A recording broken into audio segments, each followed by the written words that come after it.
Oh, that feels kind of far. Are we live? Is this thing on? I don't think we're live. We can say all the worst things that we wouldn't say on camera. You stink like feet.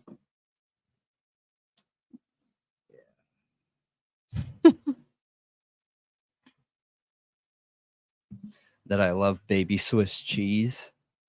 Things like that, you know. What's going on, everybody? Brendan here. And Malia. Yes, and Malia. And this is the True Crime Talk Show brought to you by Thought Riot Podcast. Welcome to the show.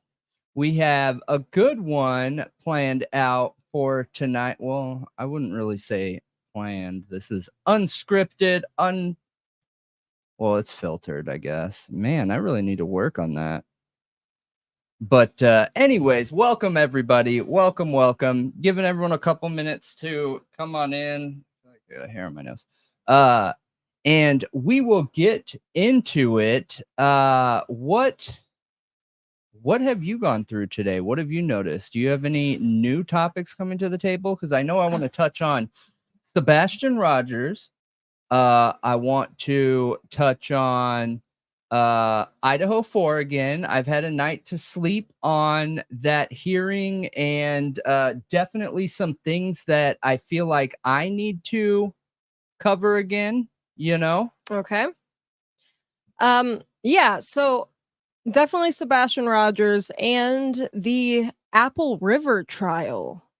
Oh, okay. Yeah, we can get into that. People have been like begging us, please talk about this, you know, and I think it deserves a deep dive, but I won't be able to do that tonight. However, I do want to talk about the verdict that was reached today and give just a basic overview of what happened in the case. Yeah, because that would be good. Most people from all the polls that I've seen online throughout the jury deliberations and the verdict, the public believes the jury got it wrong. And believed it before the jury ever even came to the verdict.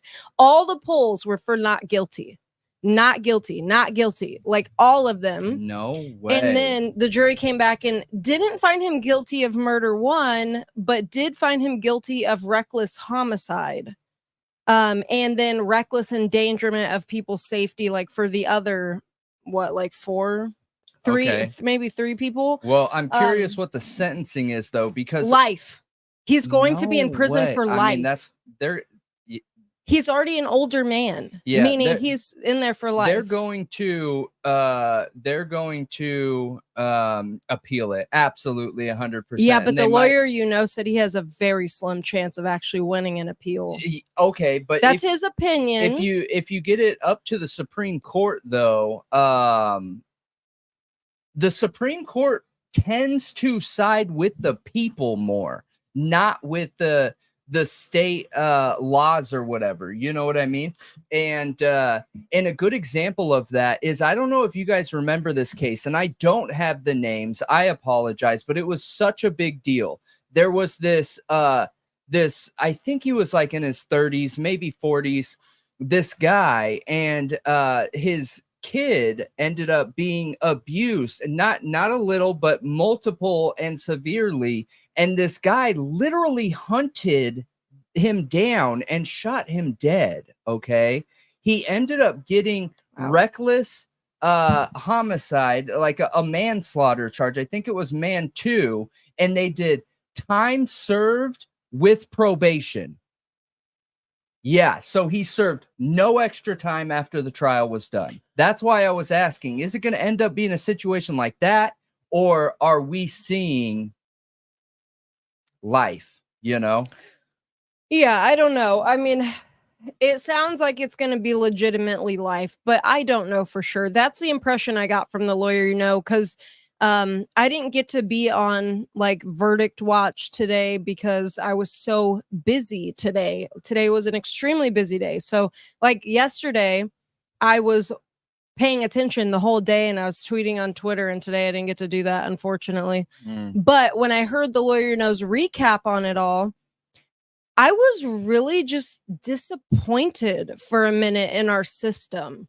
I was really disappointed. It felt like, let's put a stamp on it that's too generalized. It's too generalized of like, I don't know, the law. I feel like it's not really fair, because while I understand in this case there are some details that make him look bad, the defendant, there's also some where if I put myself in his position, I kind of believe he truly did just defend himself. So what are we talking about?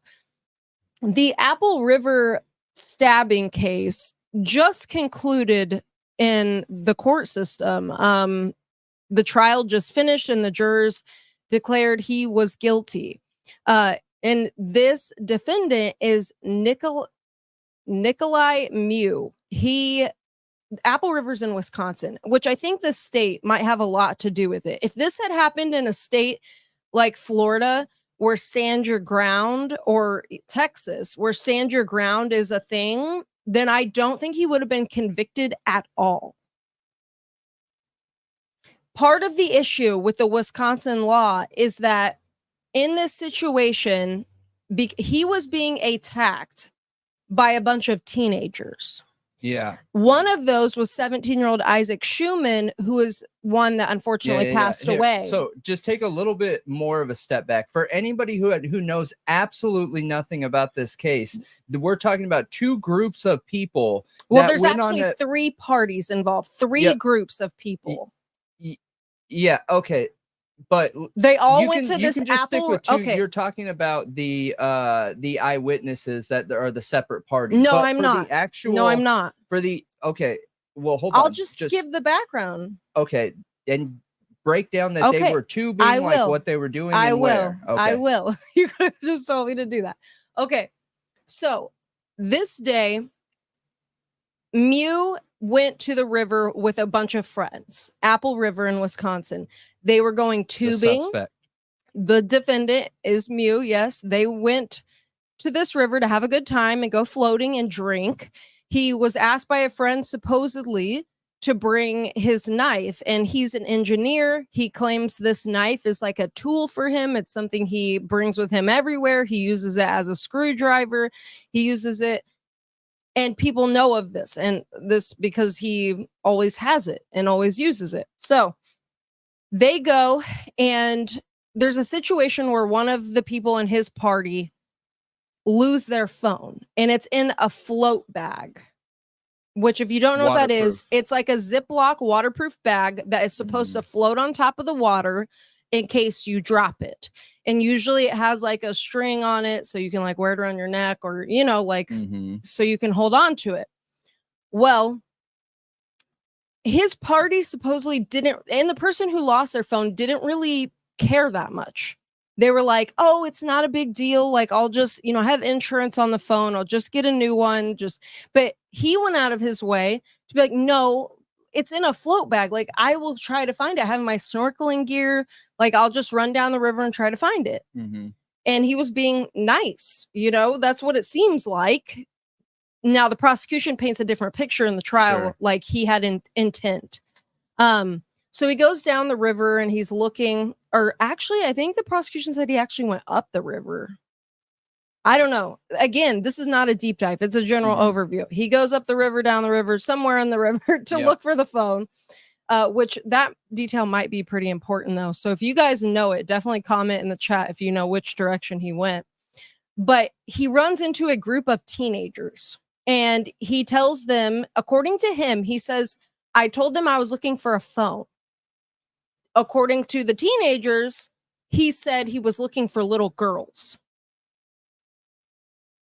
And he had snorkeling gear. And the way I heard Apple River described is there was only like 15 inches of water. So snorkeling, it's not like you're going to like be able to see body parts really, you know? Yeah. It'll be really obvious. Like if you try to go up to somebody under a floaty, you know, like, I don't know. It just seems kind of weird, but gosh, I need to look into this more because I didn't I realize want to that do a they deep were, dive on it this week and Yeah. go over the case in detail. Yeah. But again, there's That details I sounds need to too iron out. perfect. And you guys, I'm commenting with no knowledge. I have intentionally not looked into this except for like the shorts that have come out and everything. And it just as my unbiased, unknowledged opinion on the case, if I hear a suspect say that, you know, this older man literally walked up to somebody he doesn't know and says, "Hey, hi, I'm looking for little girls," I already start with doubt in that statement. It's too perfect. It makes no sense for somebody to make that known. Like, why would you be like, I'm looking for little girls? Like, why would you do that? You want that to be a secret. But I could be wrong. Thank you guys for letting me know that his group is upriver and he went downriver with his snorkeling gear, which I figured that was it. But then for a moment, I got confused because in the trial, I was listening to the prosecutor's closing statement and the opening statements, and I kind of thought they talk about him going the wrong direction at one point, but again, we're gonna iron out these details and do a deep dive. Yeah, So, and shout out to oh gosh, I'm gonna hack that Rhiannon. first name. Yeah, Rhiannon, because it's one of my favorite songs. Yep. Shout out to you. Thank you for gifting a Thought Riot podcast membership. The Thought Riot community is growing, all because of you guys. Thank you. Make sure you hit that like button. Make sure you hit that subscribe button. Make sure you turn on your notifications. Bam. And look, I just want to say this incident, before I continue, is tragic no matter which way you spin it, because these kids, they made mistakes, and so did he, and it led to very dangerous, awful, deadly, and life-altering consequences. And everyone involved was drunk, wasted. The kids were literally wasted. Like the poor man, you know, the poor boy who passed away, 17-year-old Isaac Schumann, and I think you pulled up a picture of him, if you could show him. He's the one that lost his life in this situation. I believe they said in court his blood alcohol level was 2.7. That's like deadly. That's a very, very, very high BAC. Yeah. That is dangerous I don't know levels. if it's deadly, but I know that's a very high dangerous BAC. Levels. Yeah. Well, it's very dangerous dangerous levels in a situation like this where you're in water too. Where you're in water and your blood would be very thin. Absolutely. Yep. Absolutely. So anyway, they claim that he was looking for little girls. That's what he told them. But he claims he said he was looking for the phone. I'm more inclined to believe that he said he was looking for the phone. And these are just really wasted young men who decided to say something dumb like, oh, what did you say? You're looking for young girls? You know, you're looking for little girls? Like something dumb like that, because they just make a prejudgment on the way he looks. That's just, I don't know. That is my assumption there. That's what I think happened. And honestly, I think they all stuck with it because they have to justify their actions somehow, because their actions after are horrible. Yeah, they're really bad. They ganged up on this man, you know, and so I mentioned there's 3 groups of people. So Mew was coming from his group, which his group was not involved in this at all. They were upriver away from it. I think one of his friends came down towards the end, but he didn't get involved in the violence. Then you have this group of several. I think like how many young men was this? Oh, it's a lot. It was like 10. Yep. At least a lot. Yeah, it was. Let's see. It doesn't say here. I tried to.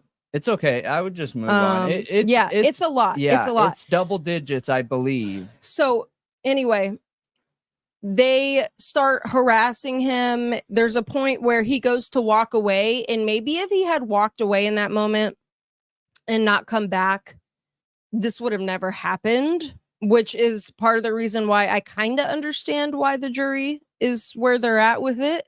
But he came back, and he claims in that moment he saw one of them have a phone in a bag.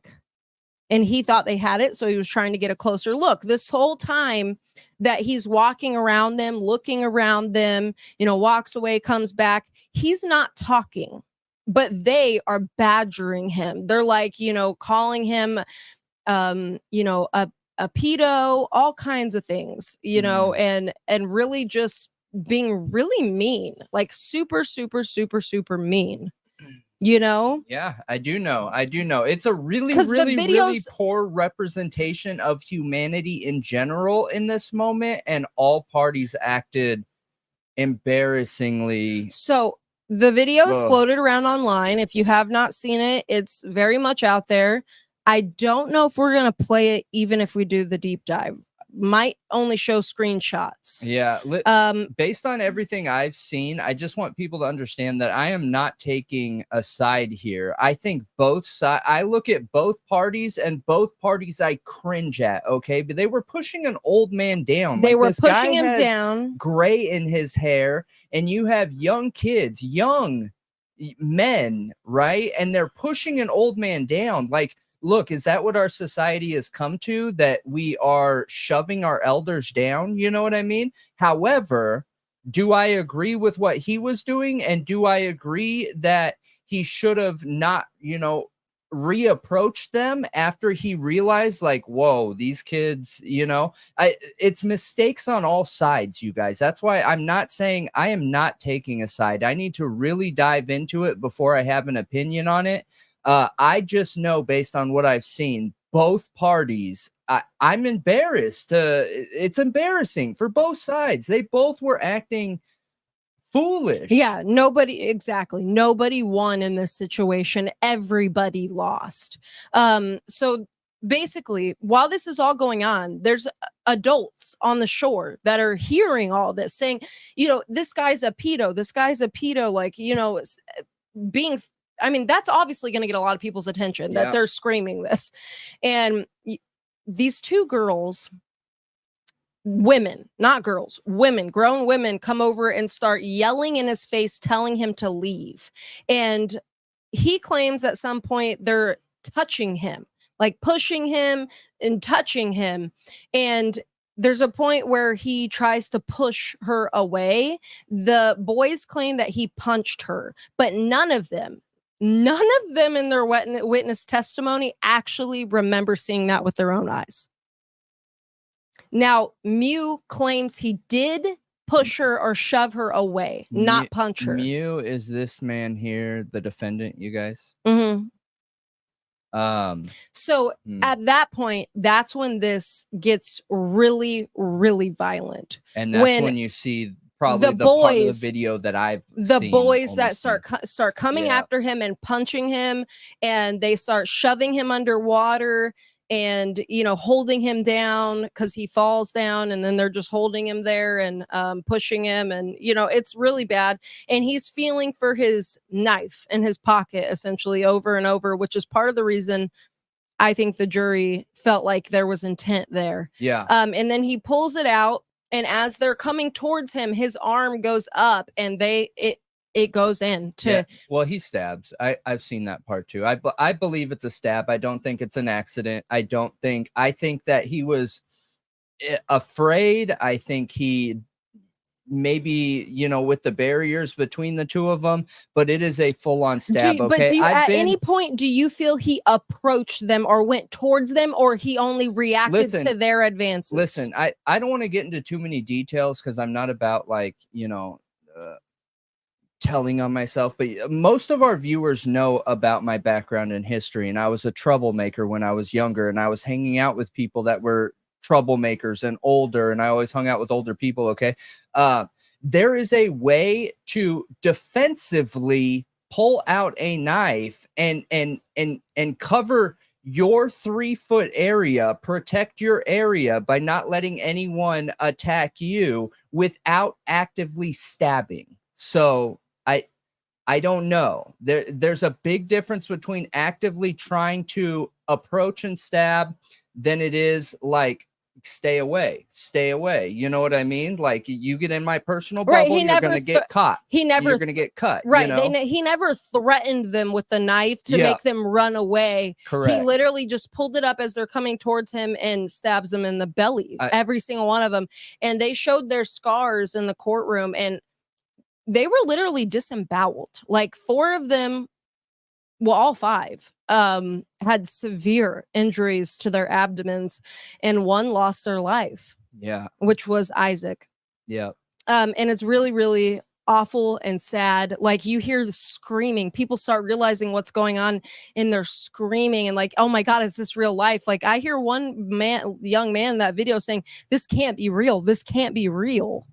Because he's like, this is so surreal. Like, people's insides are literally coming out in the river. Yeah.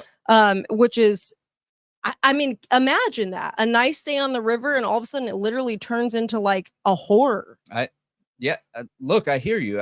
So like everyone I said from involved, the beginning, I think that this is a really awful representation of humanity in general. Period.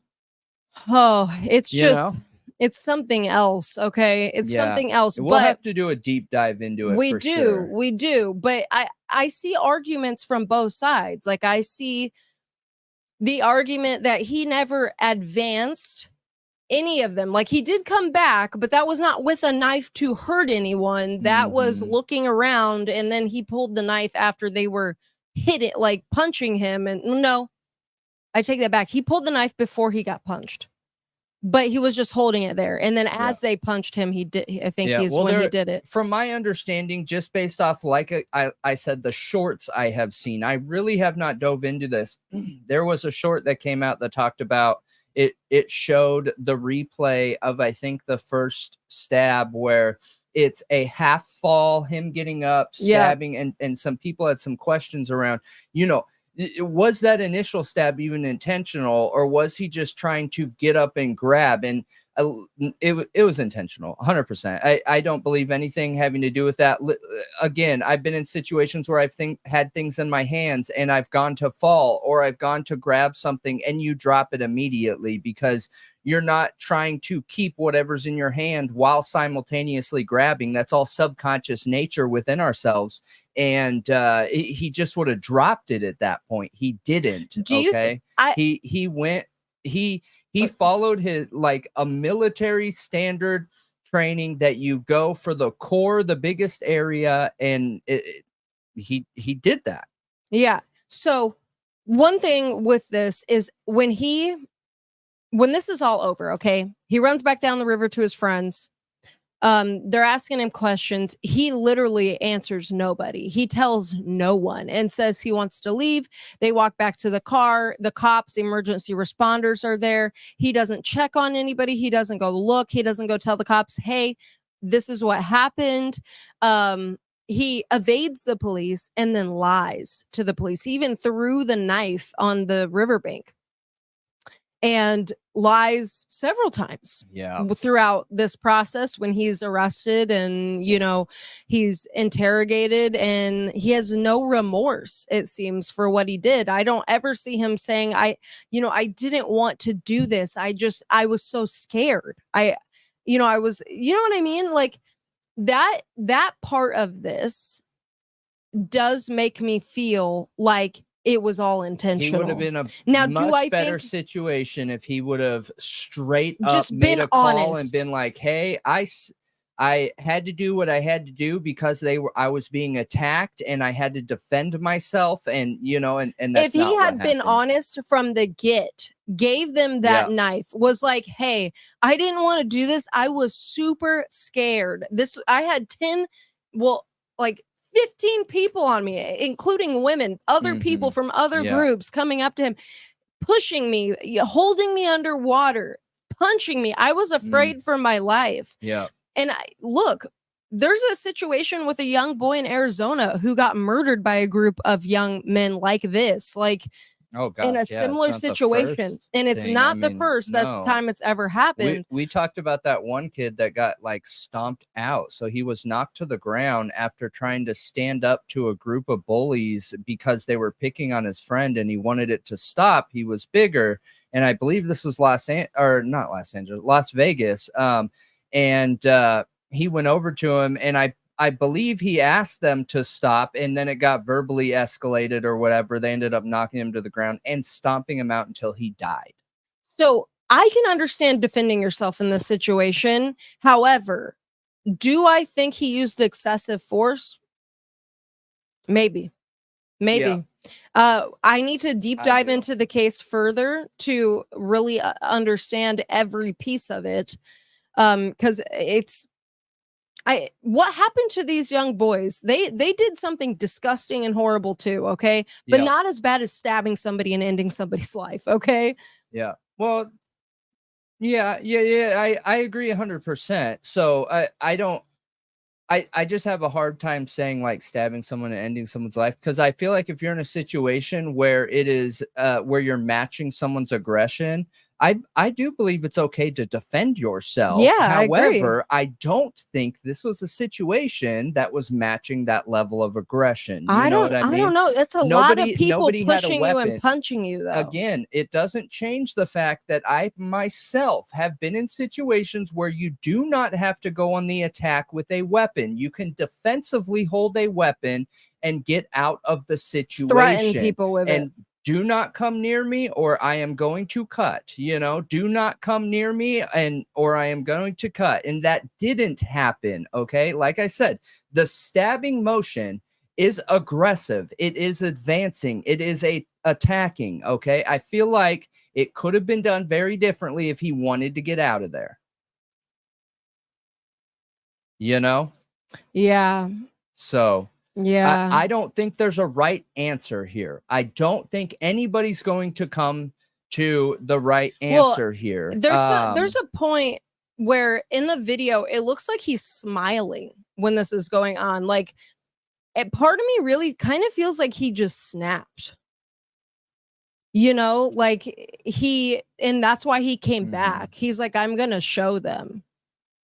Part of me feels that way. Could be. So I don't know. I think the jurors may have got it right. The public is pretty split on it, though. The majority say they got it wrong, but it's a very small margin.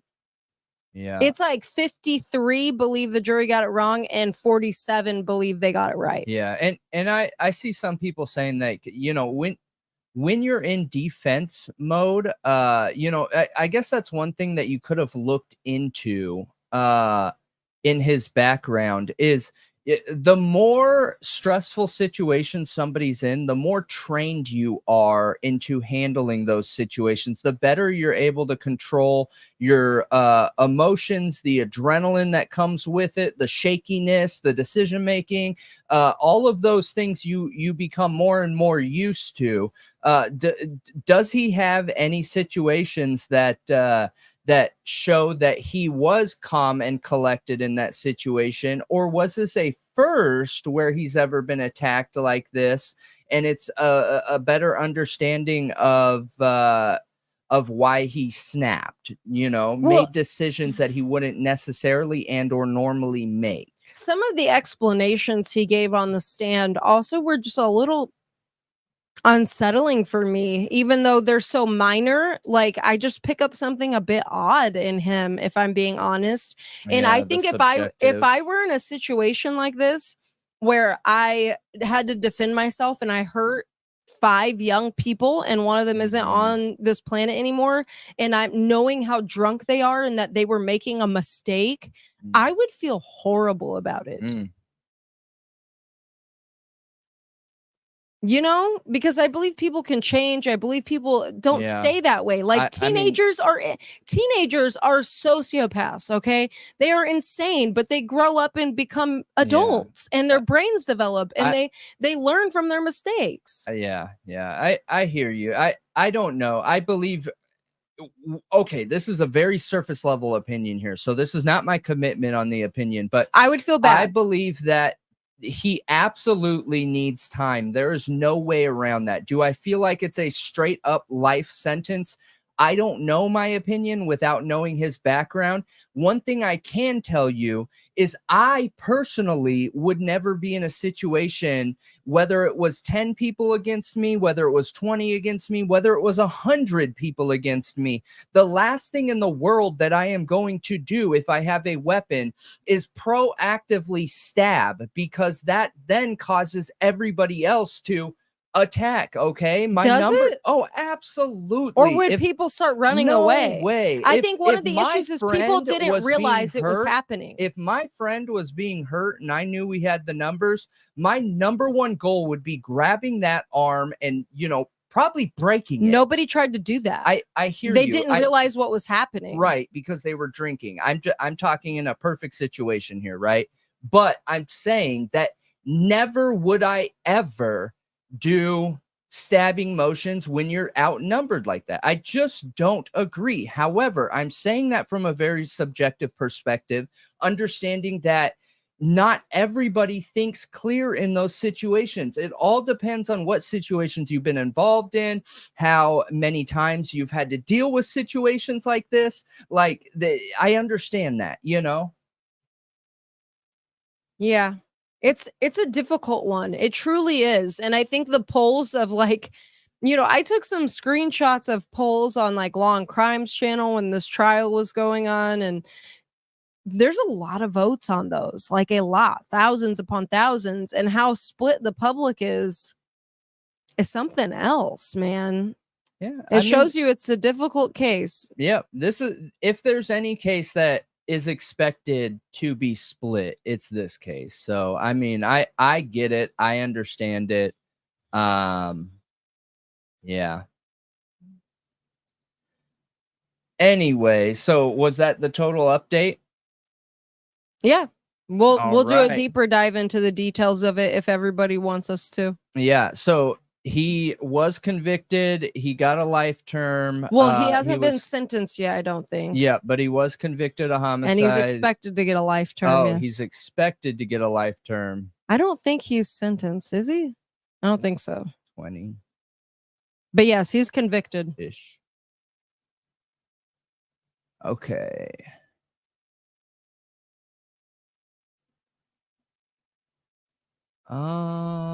Let's see here. Okay, so Sebastian Rogers. Yeah. What do you got? Did you see something today? I just want to bring up what some information that somebody shared.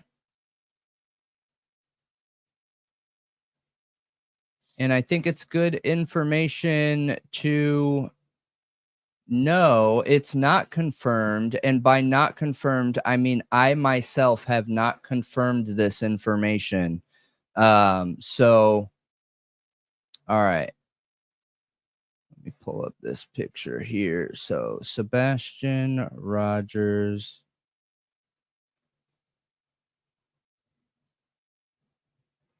Why don't you give the rundown real quick, elevator pitch of Sebastian Rogers? Sebastian Rogers is a young 15-year-old boy with autism and a chromosome deletion who went missing the night of or early morning of February 26th. Well, at least he was reported missing February 26th. Since then, there's been a huge search for him, a huge ground search around the area of Hendersonville, Tennessee, where he lived.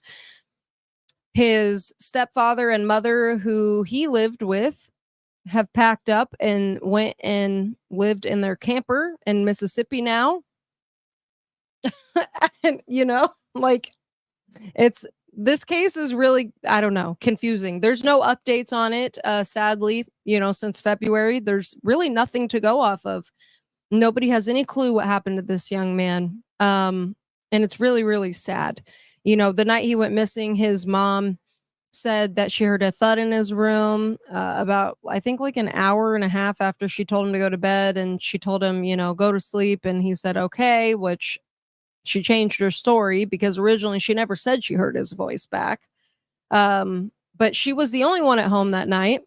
And in the morning when she went to wake him up, he wasn't there at like 6 a.m. And she claimed she went and drove around and looked for him and then called his stepfather, her husband, who was in Memphis working because he works there.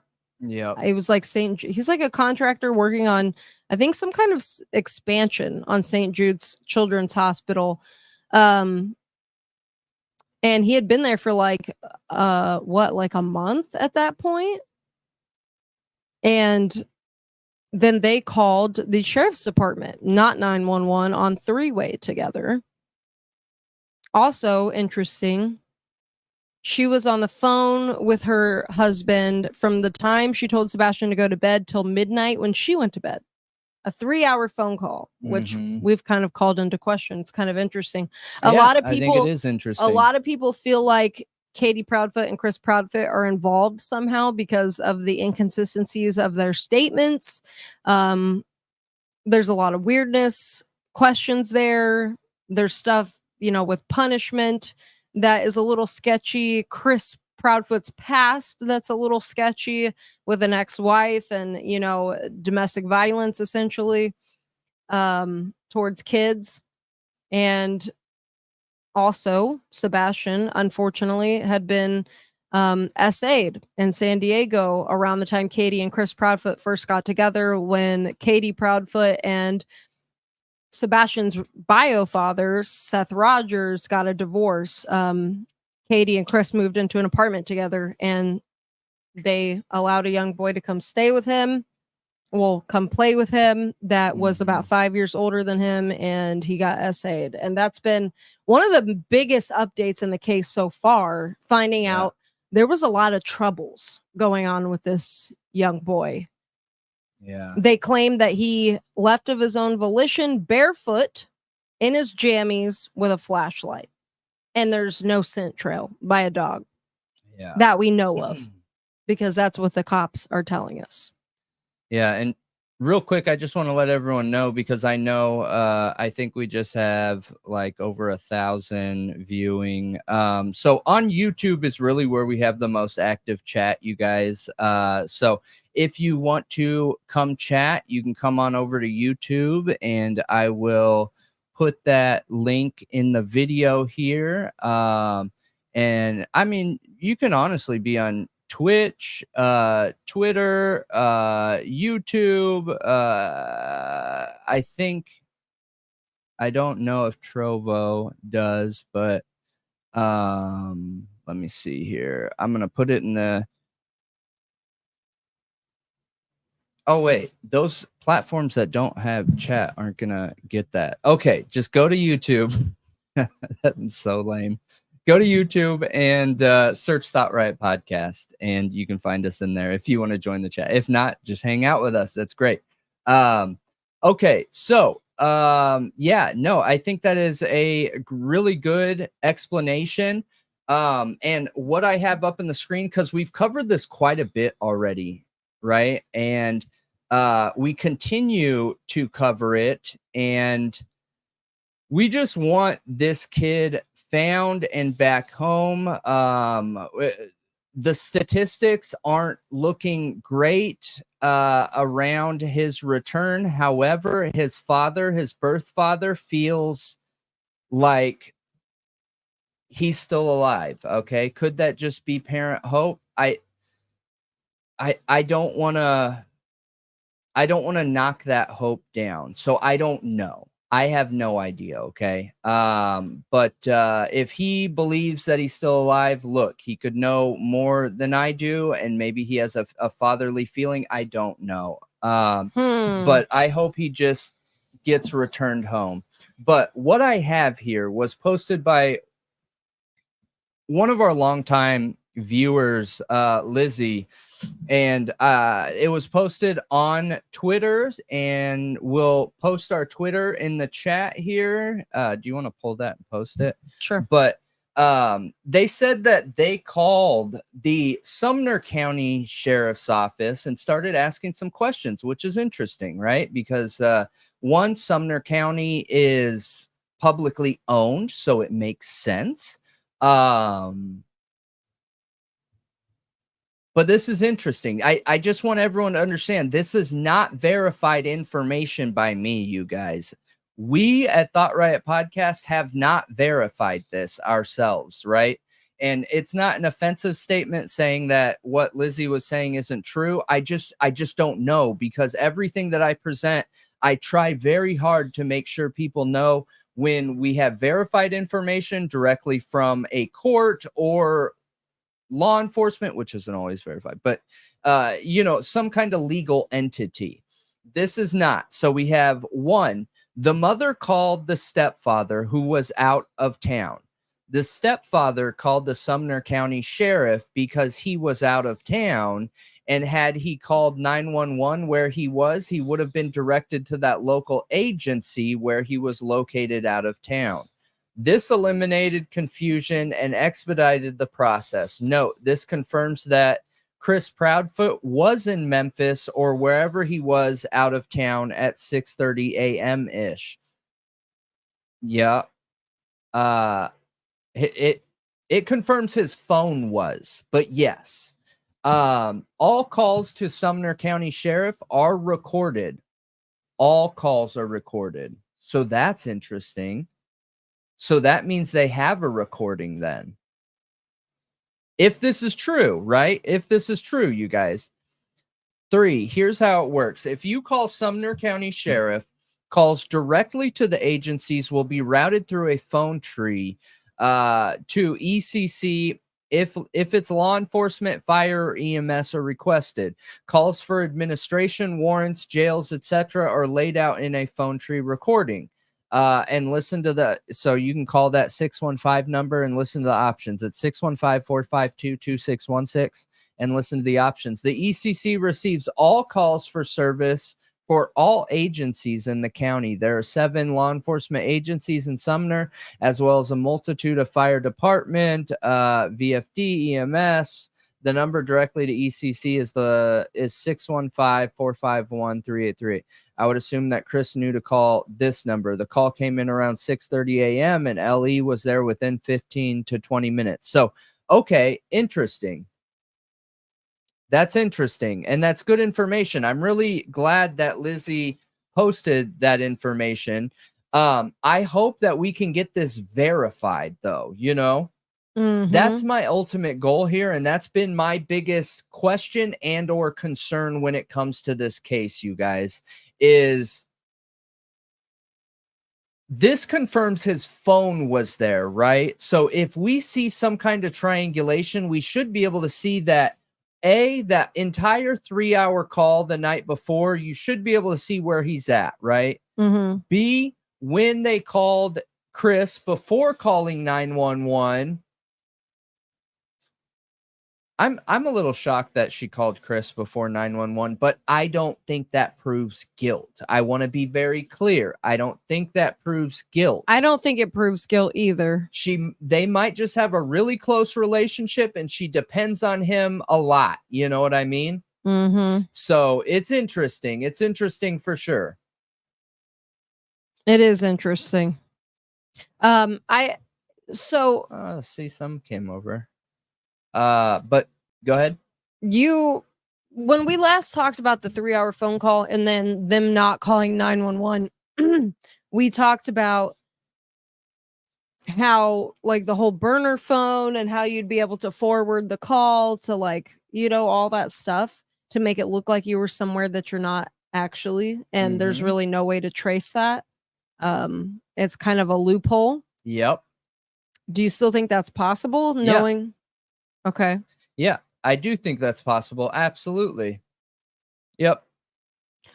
So I guess I'll give a quick rundown of what we talked about previously. So a few people have asked the question because they know my background. I've been in technology for too long, a lot of years, over a decade, network technology specific over a decade.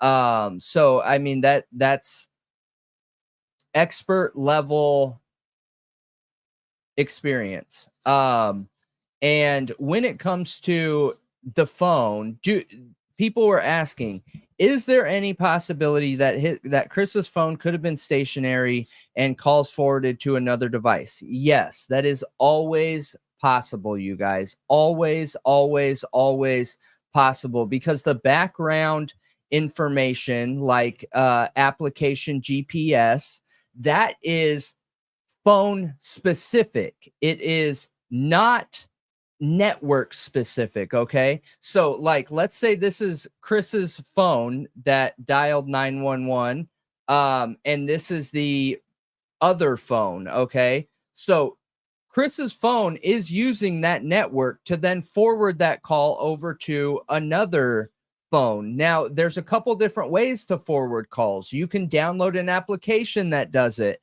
I have it on my work stuff where it will forward my calls through an application. Now, what happens to that data after the application is deleted? I don't know. I have never looked into that. Could he have done the phone prompt and coding to forward? Yes, he could have done that too. I don't remember what it is. I think it's like *9 something or *7 something. But yes, he absolutely could have done that also.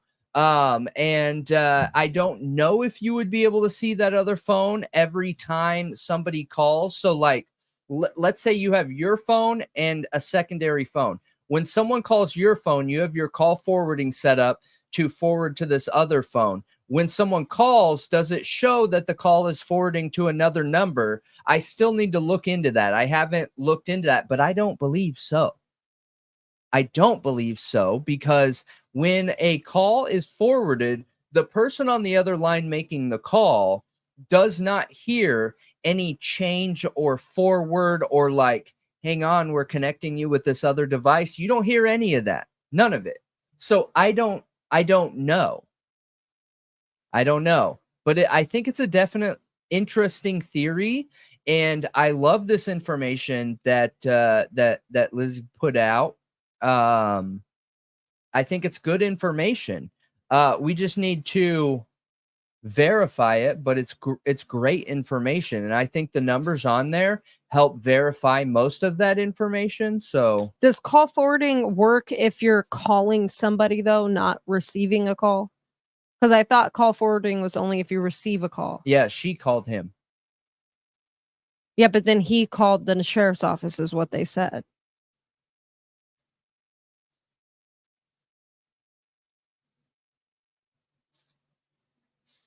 That's not what was said in the original. Yes, it is. It's that she called him and then he three-wayed the sheriff's office. Okay, I just want to pull it up because last time we talked about this, we were talking about for sure that it was her who called them, that he suggested that she called them and she called them. So, but could he call? Yes, absolutely he could call. Nobody's ever said Katie called the sheriff's department. Okay. I just don't, it's not worth talking about because I can't look back at that information. I don't have that information in front of me. I mean, the only people we know it from is Chris and Katie Proudfoot, and that's what they've said in all of their interviews. Okay. That's the only place we've ever heard that information. Yeah. And it is that Chris called not 911, the sheriff's department, while on the phone with her. He three-wayed them. Yeah, I know it was a three-way call. We just didn't know who did the three-way call. We know what they have said. Yeah. And I know that for a fact that they said that. Okay. So nothing confirming it. No, of course not. It's all there what they say. Right. Okay. That's part of the problem. Yeah. Okay. That's what maybe that's how we were talking about it last time, is that it's because they said that. So we got to be very clear that's not confirmed information. No, exactly. That's part of the problem with this case, is that everything is coming from the parents. Yeah. Nothing is coming from law enforcement. Misremembering that. That's probably the direction we went. So if he went and called from that other device, or I mean, yeah, I would think so. I would think so. Mm-hmm. So, you know, one thing that Jennifer Coffindaffer's been highlighting on Twitter is a situation where a woman posted on Facebook that she saw a young boy that looked like Sebastian. And she says she was like 3 feet from him. She was walking her dogs on Newman's Trail around 4:45. okay. She had no idea a boy was missing. If I had received an alert with a picture, I would have called police, praying for a safe return home. And she called the police, and another person commented and said, "Oh, did you call the police? Because I'm hearing helicopters." And then she says that her daughter and her both spoke to him. And then Katie Proudfoot comments on this and says, "What did he say? Anything? Did he seem stressed? Was he wearing shoes?" And then the woman responds, "Yes, my sister saw him as well. Soon as she heard, she called me and then called police. I'm pretty sure the guy across the street called too. Officer came and drove in our neighborhood, but we literally are right up against another subdivision and the woods." Okay. She says yes. It sounds like she means yes, he was wearing shoes, which is interesting. But Coffindaffer says the way Katie responds, she feels like this is not the response of like a woman who has hurt her child in any way or actually knows where he is. The fact that she said, "What did he say? Anything? Did he seem stressed? Was he wearing shoes?"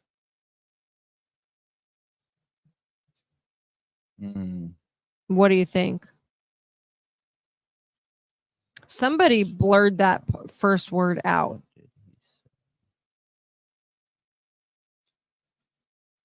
And I don't know why they would do that. I'm assuming Coffindaffer blurred the first word out. That kind of sucks. I don't see what a 3-letter word could say that is sensitive. I'll see if I can find the screenshot somewhere else without it blurred. I think we have to be careful with our, opinions and pointing fingers at them. I do think we need to be careful with that. We can still ask questions.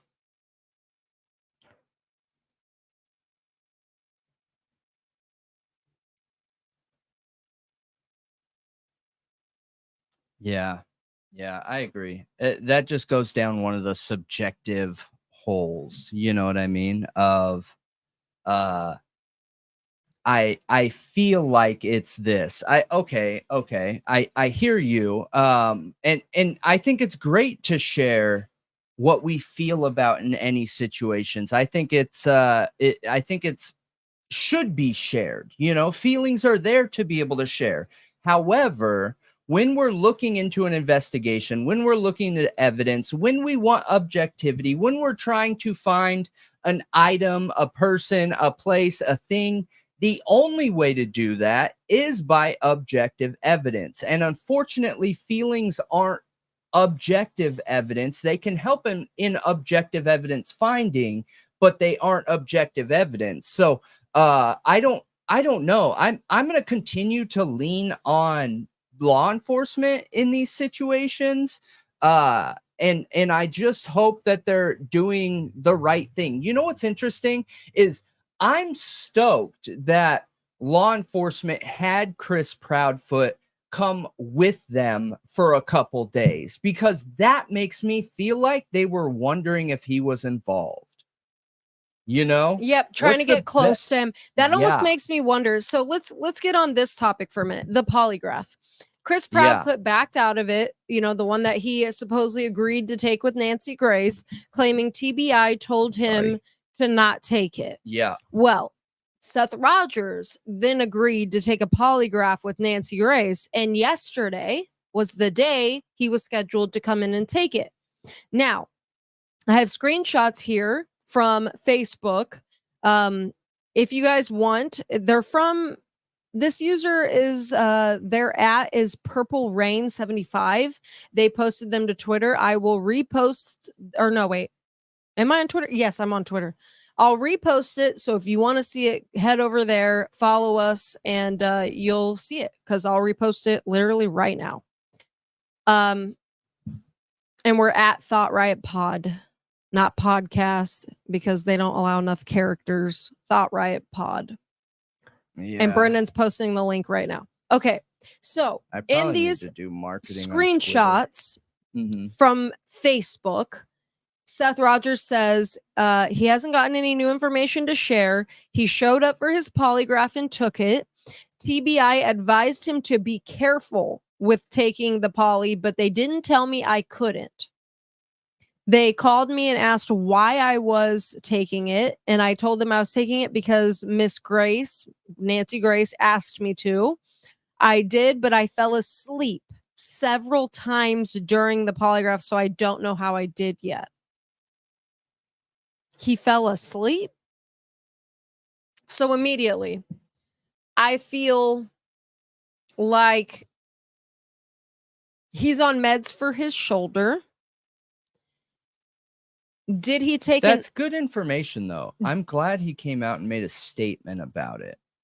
Did he? Yeah. So TBI did comment. That's a good thing. Yes. I'm just curious we'll talk about if that he first. reached out to TBI or if TBI reached out to him. He just said that they called him and asked him why he was taking it. He said, I'm taking it because Nancy Grace asked me to, and they told him to be careful. Which I don't know how careful you can be. Like, you know what I mean? Yeah. I think they're saying be careful as in you might want to back out of it. So maybe Chris Proudfoot took it and took that advice and was like, yeah, maybe I shouldn't do it. Maybe what if Nancy Grace's team makes it look like I failed for a story? And he'll never know the actual results. They can make it look like he failed all day, you know? Yeah. So I don't know. I could see why you wouldn't want to take a polygraph from anybody other than like the FBI, somebody with very trained technicians that don't have an interest in spinning a narrative. Yeah. So it does make me think, maybe Chris Proudfoot's decision was a sound decision. Maybe he was just too quick to agree to a polygraph out of wanting to please everybody. And then was like, all right, maybe I shouldn't. Yeah. Yeah. So also interesting. I mean, take it with a grain of salt. You decide what you believe about it. I mean, I don't think my opinion on all of this is very fluid. I don't have one. I just see red flags and I'm going to call them out, but I don't have an opinion. I don't think Katie and Chris did something to Sebastian. I see red flags. Could that be just really unhealthy people? Yeah, people can be really unhealthy, but still not have hurt their child, like, and made him disappear. Yep. You know what I mean? Yeah, absolutely. So, and okay, him falling asleep. He is on several medications for his shoulder right now. And I believe it is a physical reaction to all of the stress that he's going through right now.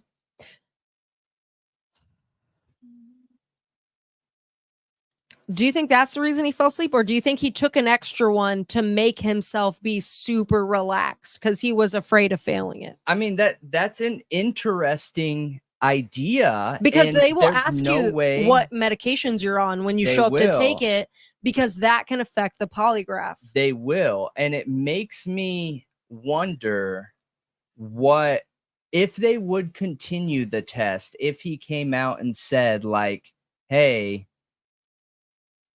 I'm on this medication and it's a medication that's not allowed because it impacts your, you know, okay, so let's say he's on pain meds. Okay? He was upfront about his meds. The pain, yeah. He said it on Nash or on a podcast what he was on. The pain meds is going to impact his blood pressure. It can impact his sweating. And you know that polygraphs literally look for sweat. Yeah. So it can impact all of that, body heat, everything. So it's interesting. And I don't know. No, I'm not even going to comment on that. And I don't want that idea going out there. So I'm going to delete your comment. We've already said this a million times. We back YouTube, you guys. We work with YouTube every single day. We would never do anything that would break because that breaks the terms of regulations. Service. Yeah. Yep. I've talked with YouTube directly every day for the last, I don't know, month at least. So buying subs is not okay. Not okay ever. It is the worst mistake you could ever do. If there are other channels out there that do that stuff, I mean, that's for them. But you know, we're here for our community and thought rioters. So I'm not. Why would I buy it? Like, what's the goal here? You know, I don't need this income. We're here for the think tank, baby, for all of you. This is your channel. So, and yeah, he's on gabapentin, and that absolutely would affect the results. So it almost makes me wonder, like, should have even been taking this polygraph right now, considering the medications he's on.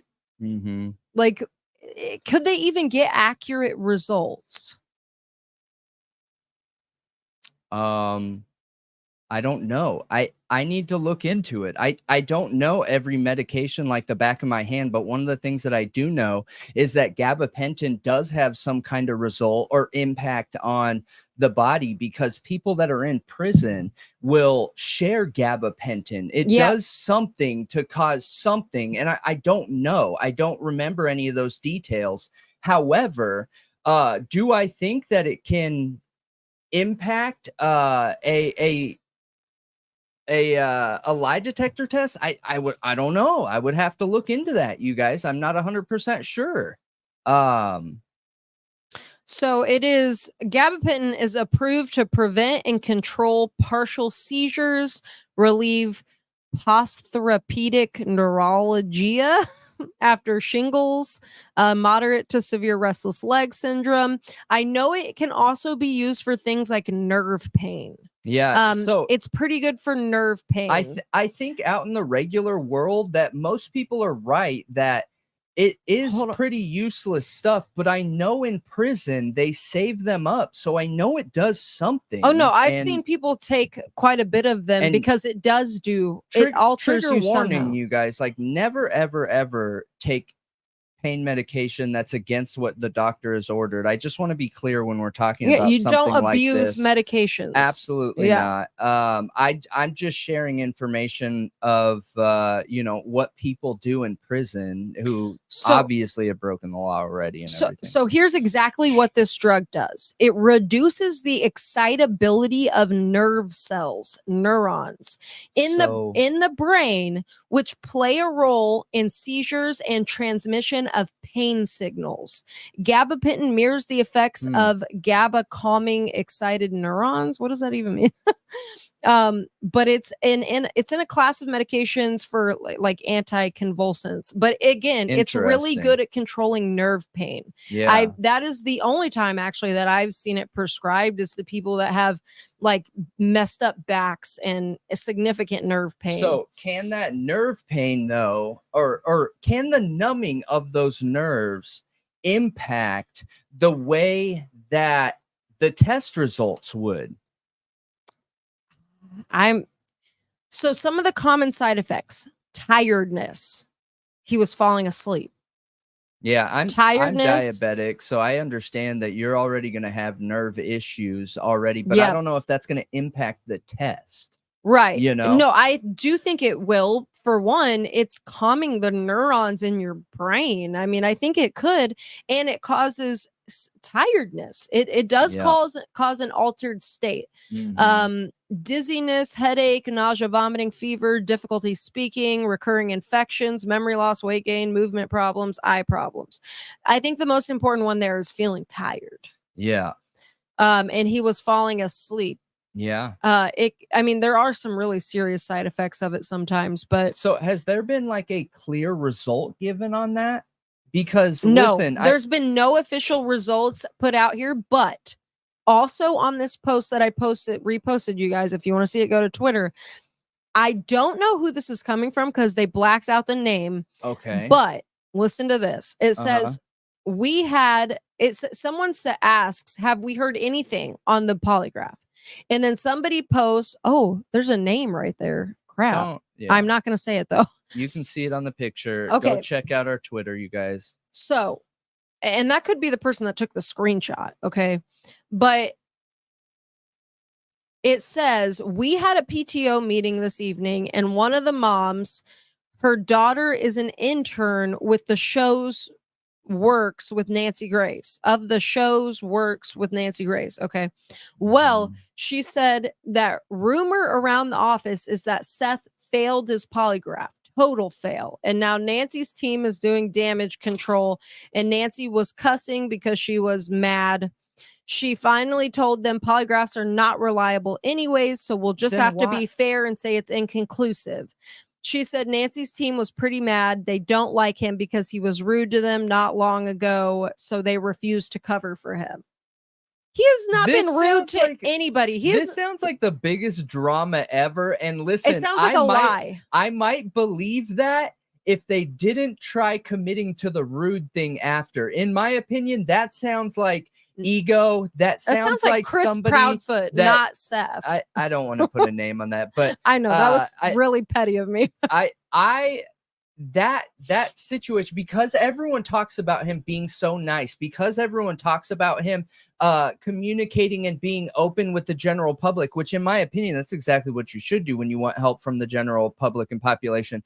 But that last comment, if that wouldn't have been in there, I would be more likely to dig into that. But that comment tells me everything that I need to know. Personally, that's a subjective statement. That is my opinion based on my experience of reading, sales-based text. So I have no idea, but yeah, you guys are right. You guys are calling it. It is drama-rama, and it's unfortunate. Really is. It really sucks in these situations that we're seeing such drama here, such gossip, such soap opera situations. And it takes away from what's important. Yeah. So Nancy Grace drives me mad, you guys. But one area that I feel like I can lean, I can trust her judgment is she attacks anybody that's harmed a child, like full frontal attack mode, attack dog go, like she is on it. So do I personally feel like that Nancy Grace would risk her reputation by coming out and saying, hey, everybody, we have to cover up these test results. You know what I mean? We have to cover up these test results. So I could be a narcissist.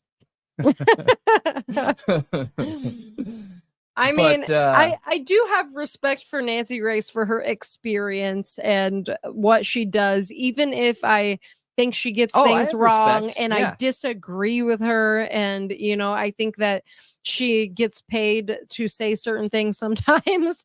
It doesn't mean I don't respect her. Yeah. I mean, yeah, no, I respect her still, you guys. And again, disagreeing with someone I don't think is not disrespect. I think she really, the thing is with Nancy Grace is I think she really believes the way she talks. Like, I don't think she intentionally lies about anything. No. I really don't get that impression from her. But you got to remember, it's not Nancy Grace's opinion, you guys. She is owned by a mainstream media this is her job. Company. This is her job. She reads from a prompter. You can tell when someone reads from a prompter, you can tell, okay? She reads from a prompter. At least the bullet points. And I got no problems with that. I'm not putting her down for it. Like I do respect her, but that doesn't mean I agree with her. Yeah. So, one thing to add to this, people have organized a protest. Oh, really? Yeah. In what? What are they protesting? The Yogi Bear campground in Mississippi, where Chris and Katie Proudfoot are camping in their camper. Oh my gosh.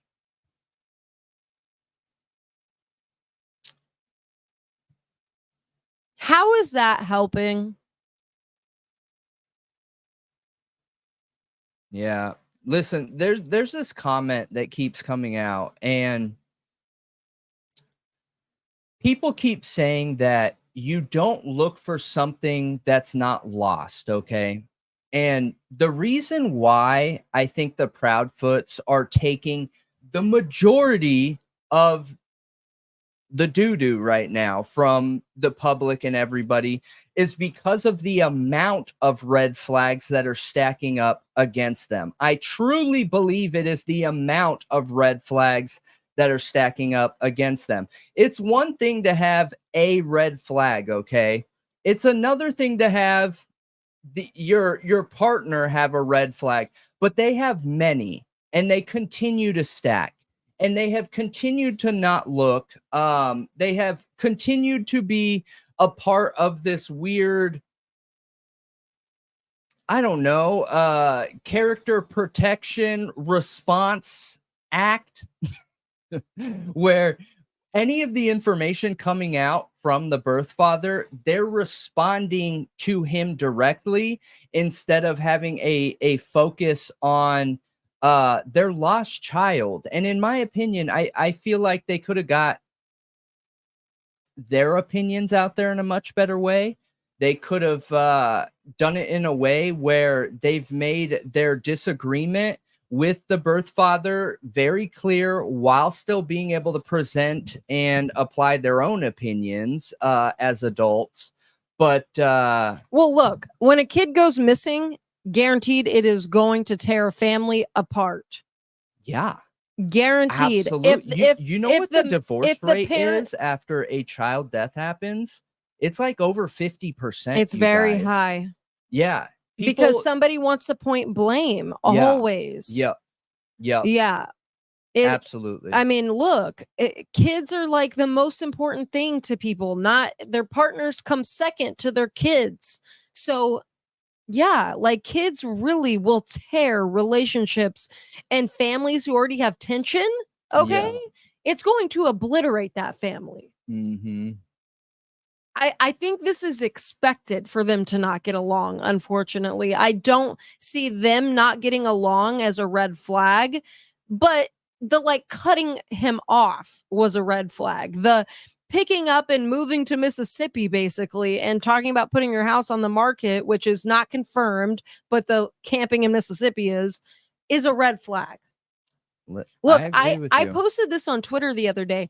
Johnny Gosh's mother, he went missing in the 80s. She lives in the same home and puts her porch light on every night to this very day. Yeah, a child that went missing in the 80s. Yep, correct. To this day, she still lives in the same home and leaves the porch light on every night because she's waiting for him to come home. I'm not saying that nobody should move on with their life. Okay, I think if it gets to a point where your kid's been missing a really long time and you need to pick up and move on for your own sanity, I understand it. However, he'd only been missing a month. Yeah. A month. Yeah. Not 40 years like Johnny Gosh. Mm-hmm. A month. Yep. 4 weeks. I agree with you. So it's a bit premature in my opinion. And it is, I mean, I understand why people would say you can't compare, but I understand that. But I don't know. When we're talking a month and 4 weeks, like a 4 weeks, it just seems really premature. Do I expect them to go on for 40, 50 years doing this? I mean, staying in the same house, leaving the porch light on? No, I don't expect that of anybody. Yeah. Not at all. But maybe a bit longer than a month. Yeah. 50. Because if he left of his own volition, How are you to know he wouldn't return? Yeah. No, I agree with you. And that's one thing, and it's a very subjective opinion, you guys. You don't look for something that is not lost, right? And again, that looks really bad on one set of parents. I understand that, but it just because it looks bad doesn't mean we need to stray away from it. You know what I mean? These are just the red flags that are adding up here that I think need objective, actual, factual answers directly from the families. This is not something that's going to go away with the amount of people that are looking into this case. And if they aren't involved at all, look, I feel bad for them. I feel sorry for them. I feel really bad for them. Yeah. I mean, we have to give them the presumption of innocence until proven guilty. But look, I'll still call out red flags because the statistics on children being harmed by somebody close to them are significant. So, and the way Sebastian went missing is weird. It doesn't make sense. There's no evidence of him leaving the home. That doesn't make sense. So, yeah, I think it is reasonable to look instead of the outside, inside, and what happened inside that home that night. That's, I think, super reasonable. Yeah. And I mean, I think we should ask these hard questions. But again, I don't want to point fingers at them. I don't agree with the protest. I'm gonna call the red flags, but I don't want to point fingers at him. But look, and I don't agree with the protest. Were there when he went missing. Okay, one of them were there on site when he went missing. There is no bigger red flag than that. There isn't. Right. But part of the problem, I think, in this case is like the people going out there to literally protest their campground. Like, you're hurting a business just because two people are staying there and you have zero proof that they did anything, that they've done anything. We don't even have proof that they actually like lied about anything significant. Have they changed their statements? Yes. I mean, that's a red flag. It's a red flag. I gotta be honest. It's a red flag. But does that mean that they've lied to the police about facts of what happened? Yeah. No, we don't have any proof of that. We don't. And them lying to the public is much different than them lying to the police. We just don't have any proof they've done anything illegal. Yeah. Lying to the public isn't illegal. No, it's not. It's not. And I do want to point out one thing that makes them look better is the fact that TBI reached out in reference to the lie detector test. Okay. So is it more believable now that TBI, who is not the controlling law enforcement agency in this situation, does it make more sense now that TBI reached out to Chris and said, don't take this? Exactly. You know? Yeah. It does make Chris look better. If it's true that is actually what happened. Because right now it's just, I only have screenshots, you know? Yeah. And let's be honest, they can be faked. I don't know why somebody would fake that, but yeah, I'll definitely go searching to see if I can find where they were originally posted. But yeah, I would not recommend anybody go protest the campground and harass these parents. What if they've done nothing wrong? You're just making the trauma so much worse for them. Yeah. You know, it very well could be like to look at things a bit more good faith than bad faith, because I do think them staying in that camper in Mississippi is a red flag. But if I'm looking at it more good faith, Chris Proudfoot, Katie Proudfoot's husband, may have said, look, Katie, there's nothing we can do here. You know, we got to let the police do their investigation, whatever. I'm going to go back to work because we still have to survive. Yep. And what if it was true that the police told them not to do a GoFundMe so that they wouldn't look bad, like they're trying to profit off their son's disappearance, because there's already a ton of pointing blame at them. That if Mhm. they make a GoFundMe, it could make them look worse. So what if he's like, I got to go back to work. I got to support us. We have to survive. You know, what the police investigate. Yeah. There's a ton of people out looking for him.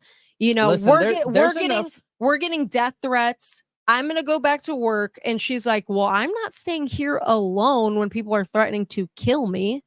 Yeah. Think about it. She'd be all alone in that home. Yeah. No, I mean, it could be. I could see her wanting to go stay with him so that, you know, she's not alone and feeling afraid. Sure, it could be. However, I go back to the fact that, like, yes, those are good, solid arguments, I think, but it doesn't explain the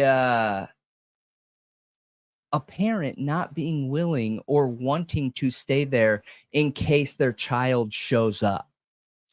I know. That doesn't that there is no explanation there for that. None. Zero. Zip. And exactly. Detectives look at everybody. I agree. That's why we have never said anybody's off the table. Mhm. I think that everybody should be looked at. Absolutely. Absolutely. Seth's house, I hope they searched it extensively.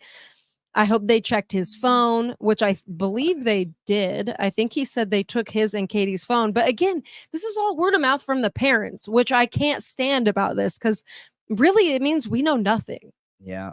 The fact that we are basically exclusively getting information from the parents means we know nothing. And that was one of my big issues, and I've mentioned this before, is that are we only hearing the details from a family who doesn't like the other family and has already been spinning a narrative in their own mind, so all their information is biased? Yeah. AKA the Rogers family.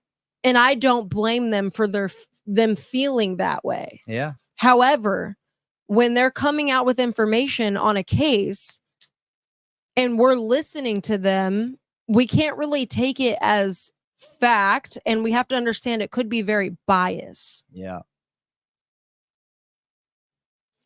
Yeah. And if you have a bunch of biased information, doesn't it make sense for Katie and Chris to look absolutely awful? Yeah. So I think we just need to be balanced in the way that we're looking at it. Call out the red flags, because believe me, there's tons of red flags. And I've been looking at Katie and Chris like, what are you doing? Your choices don't look great. Listen, I agree. But Absolutely. I do understand some of the questions about Seth too. I've seen a lot of people call out some of his choices too, and I could see questions there. I just think Katie and Chris have more red flags than Seth. But again, none of them could be involved at all. So yeah, we have to, you know, keep in mind maybe Sebastian did leave on his own and there's some weird anomaly with the scent trail, or maybe somebody literally coaxed him out of that house. Yeah.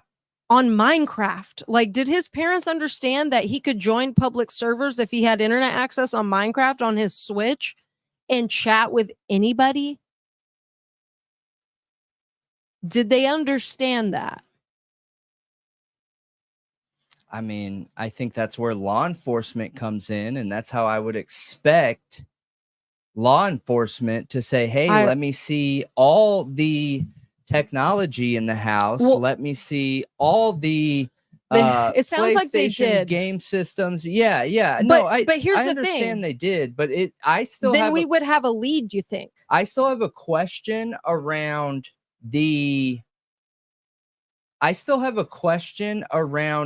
how effective law enforcement's technology experts are. You know what I mean? Yeah. Yeah.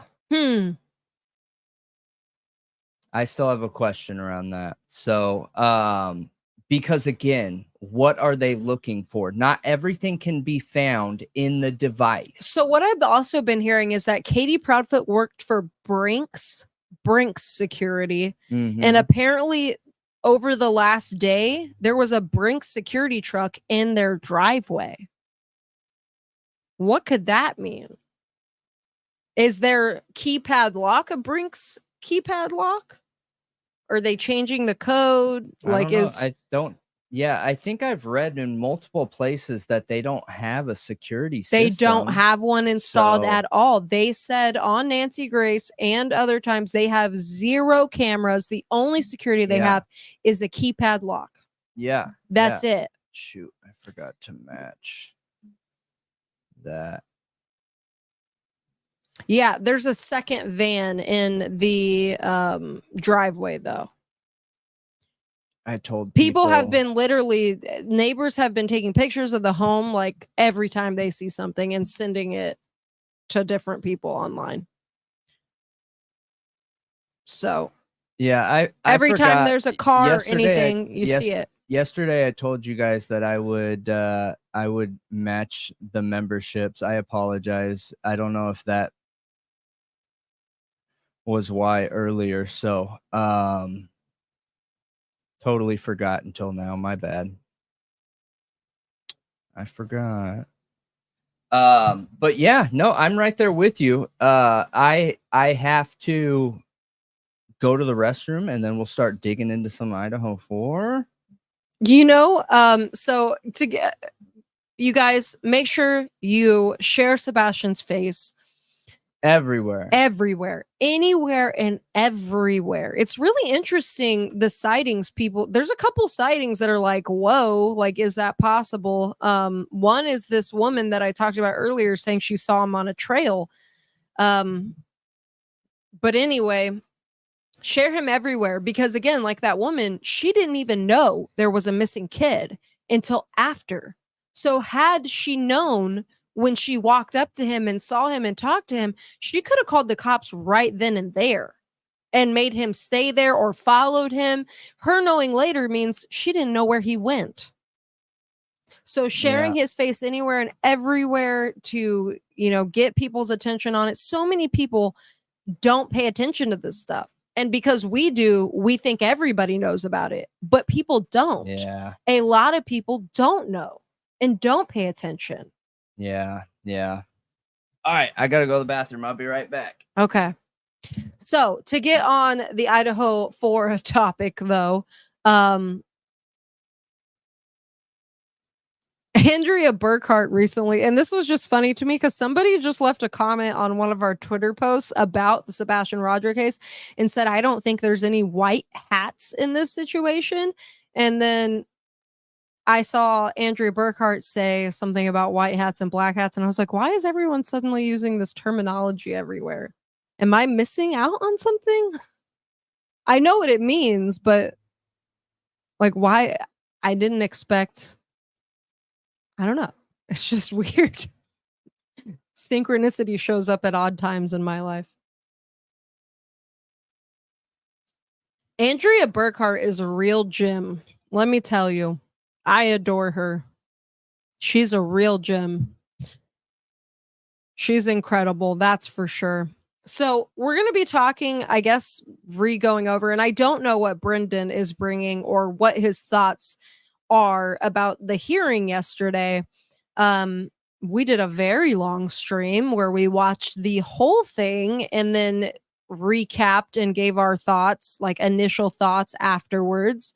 And it was something else. I mean, I was really happy to hear from the expert. I felt like the expert killed it, did a phenomenal job breaking it down, explaining everything. I just loved it. Like, I feel like, it was funny to me. I think it was another channel. I think it was Lana, Truth and Transparency, that I just randomly saw it post up on my feed. I just saw a screenshot of a law and crime channel saying that the defense was getting ripped apart by the state. And I was thinking, it was literally backwards. Like, who is reporting that? You know, like, are you even watching the hearing? Because it was backwards. Really? I mean, the defense did an incredible job.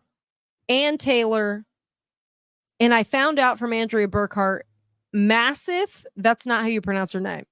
It's Eliza Massuth. That's how you pronounce her name, which is great to know. They did such a good job.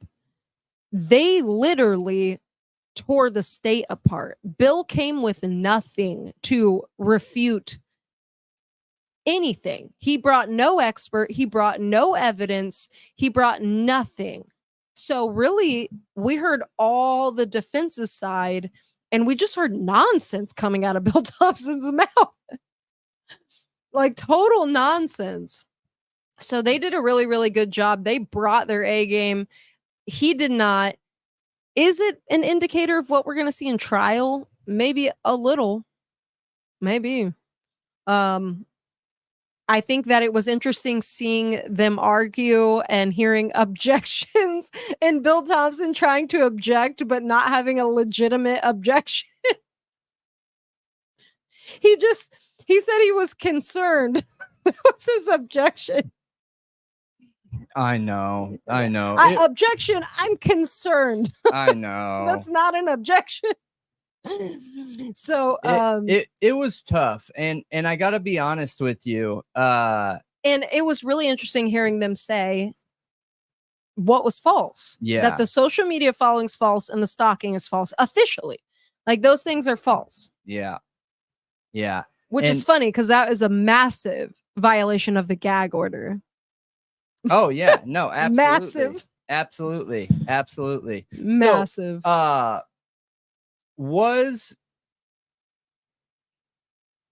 I wrote some questions, so this part is scripted.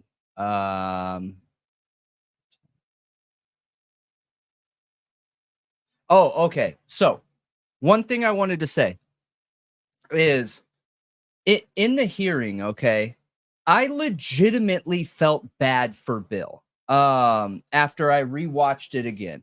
I felt like he was a fish flailing, and I want to be very clear here that I am not, we say this all the time, and I am not I always forget what it's called. Kohberger. I need to write that down. Yeah, but he somewhere. didn't have to double down. He could have said, I was wrong.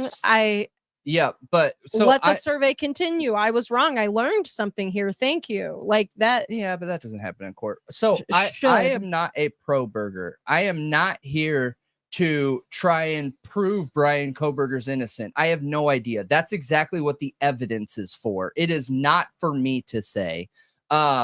And it doesn't matter one way or another if Bryan Kohberger is innocent or guilty. It matters if he's really the person that did the crime, right? And then we're going to find that out based on the evidence that we see shared and at hand here. So when Bill was talking anytime in court after his initial statement, it was total and complete flailing. I've said that multiple times. Yep.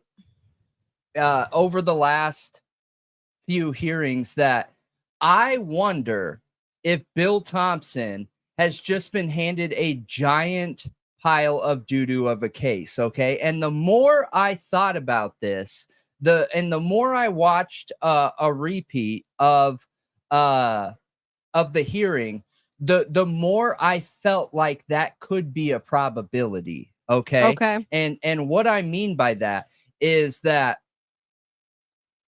Bill came out and has been sharing information, okay?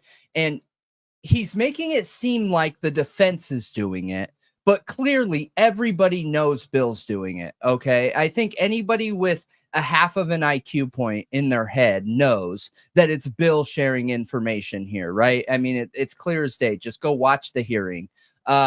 So why is he doing that? Bill isn't planning on retiring anytime soon.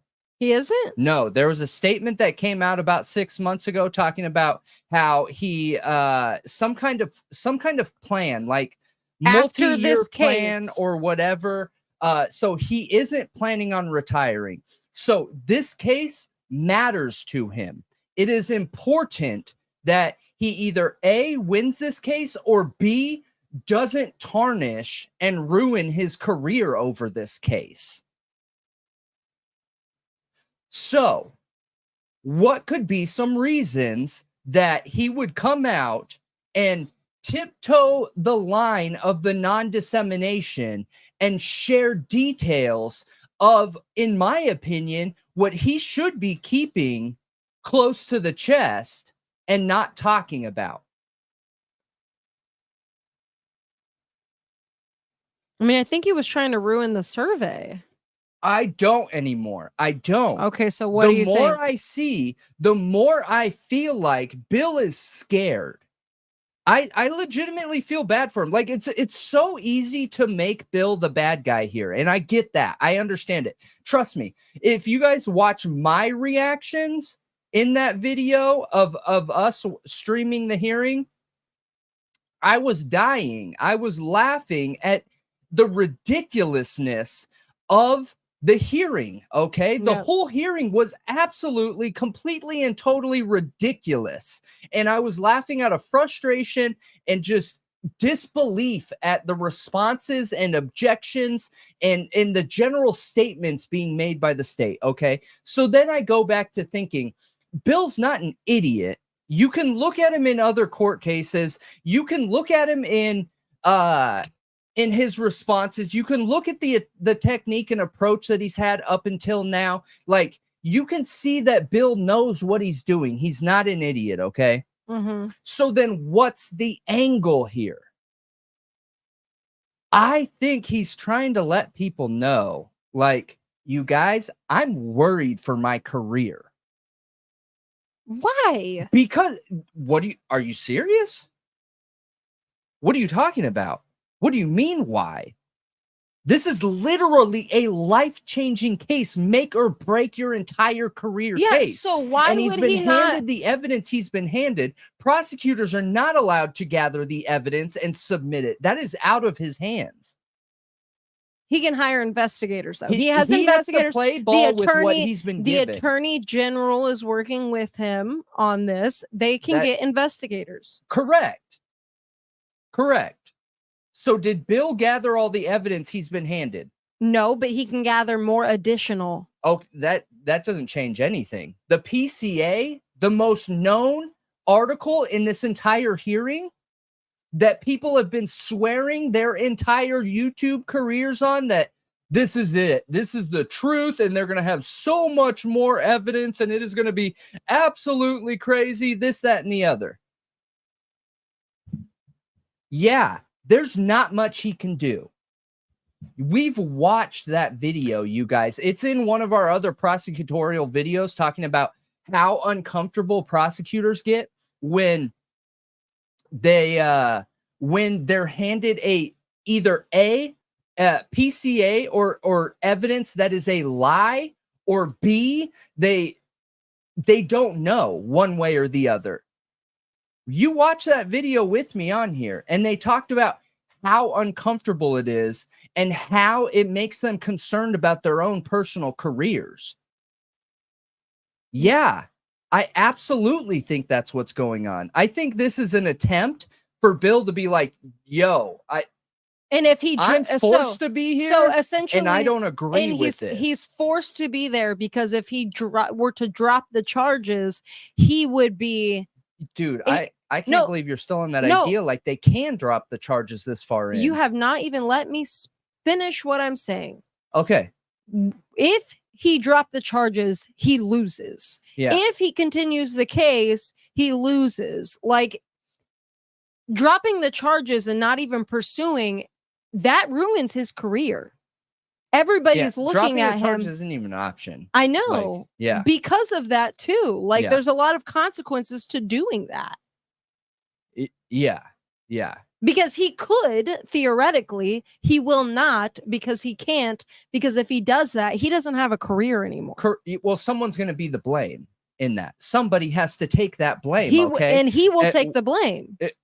He or the police, he'll have to put it on the police. Fry, and Fry's on his way out of there. Like, okay, these are signs. Well, he's trying to become the sheriff. Symptoms of a new chief has already been named. Like, he's out no matter what, whether he wins or not.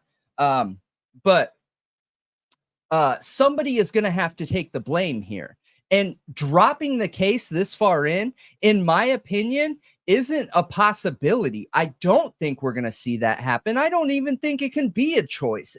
There is no way this far in, with the probably most famous case the world has ever seen.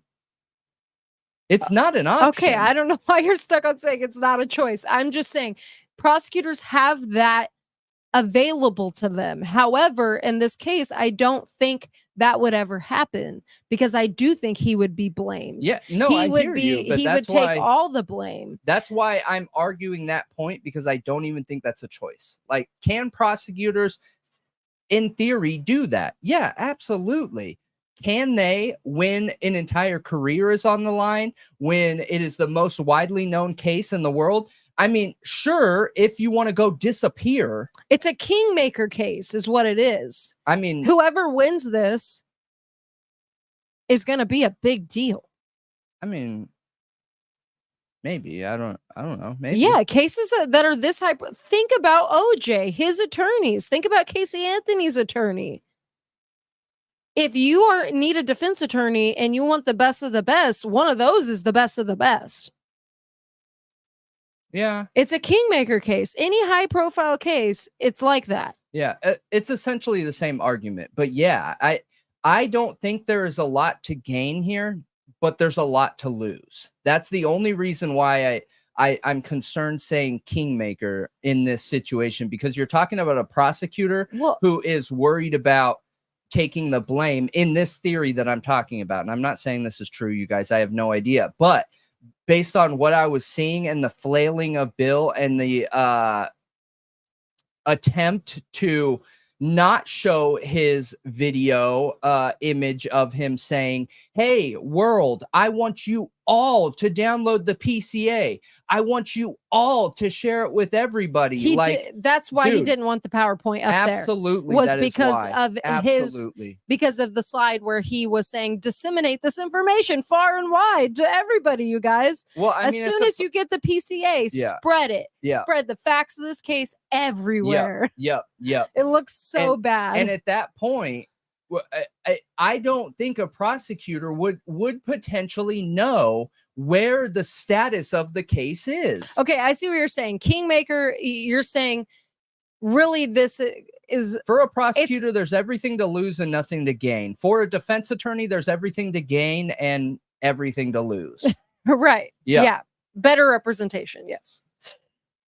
So I don't know, okay? I'm just putting the theory out there that I do think that it's very possible that he's concerned. Wait. And I just suggest to people to look up what the prosecutors having to deal with a fraudulent investigation. Oh, wow. O.J. Simpson died today. Oh, no way. Of cancer. Wow. He was 76 years old. He battled with cancer, I guess, for a while. Jeez. Wow. So his family shared on social media on April 10th, our father, Orenthal James Simpson, Orenthal. Okay. James Simpson succumbed to his battle with cancer. He was surrounded by his children and grandchildren during this time of transition. His family asked that you please respect their wishes for privacy and grace. Wow. The Simpson family. Yeah, that is my thoughts are with this family, my thoughts are with his family.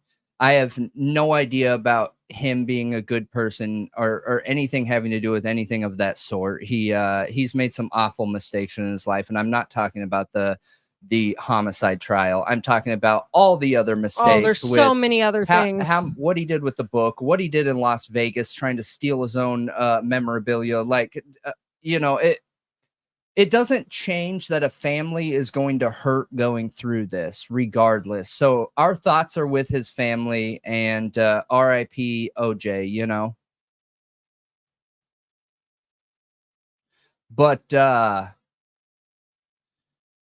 yeah, I just can't help but wonder, you guys, with the facts of this case, the facts of the Idaho 4 case. I think that it would be a disservice to ourselves not looking at the possibility that Bill Thompson only has so much control. You know, a prosecutor is not the end all be all of control. They don't control everything. They have a boss.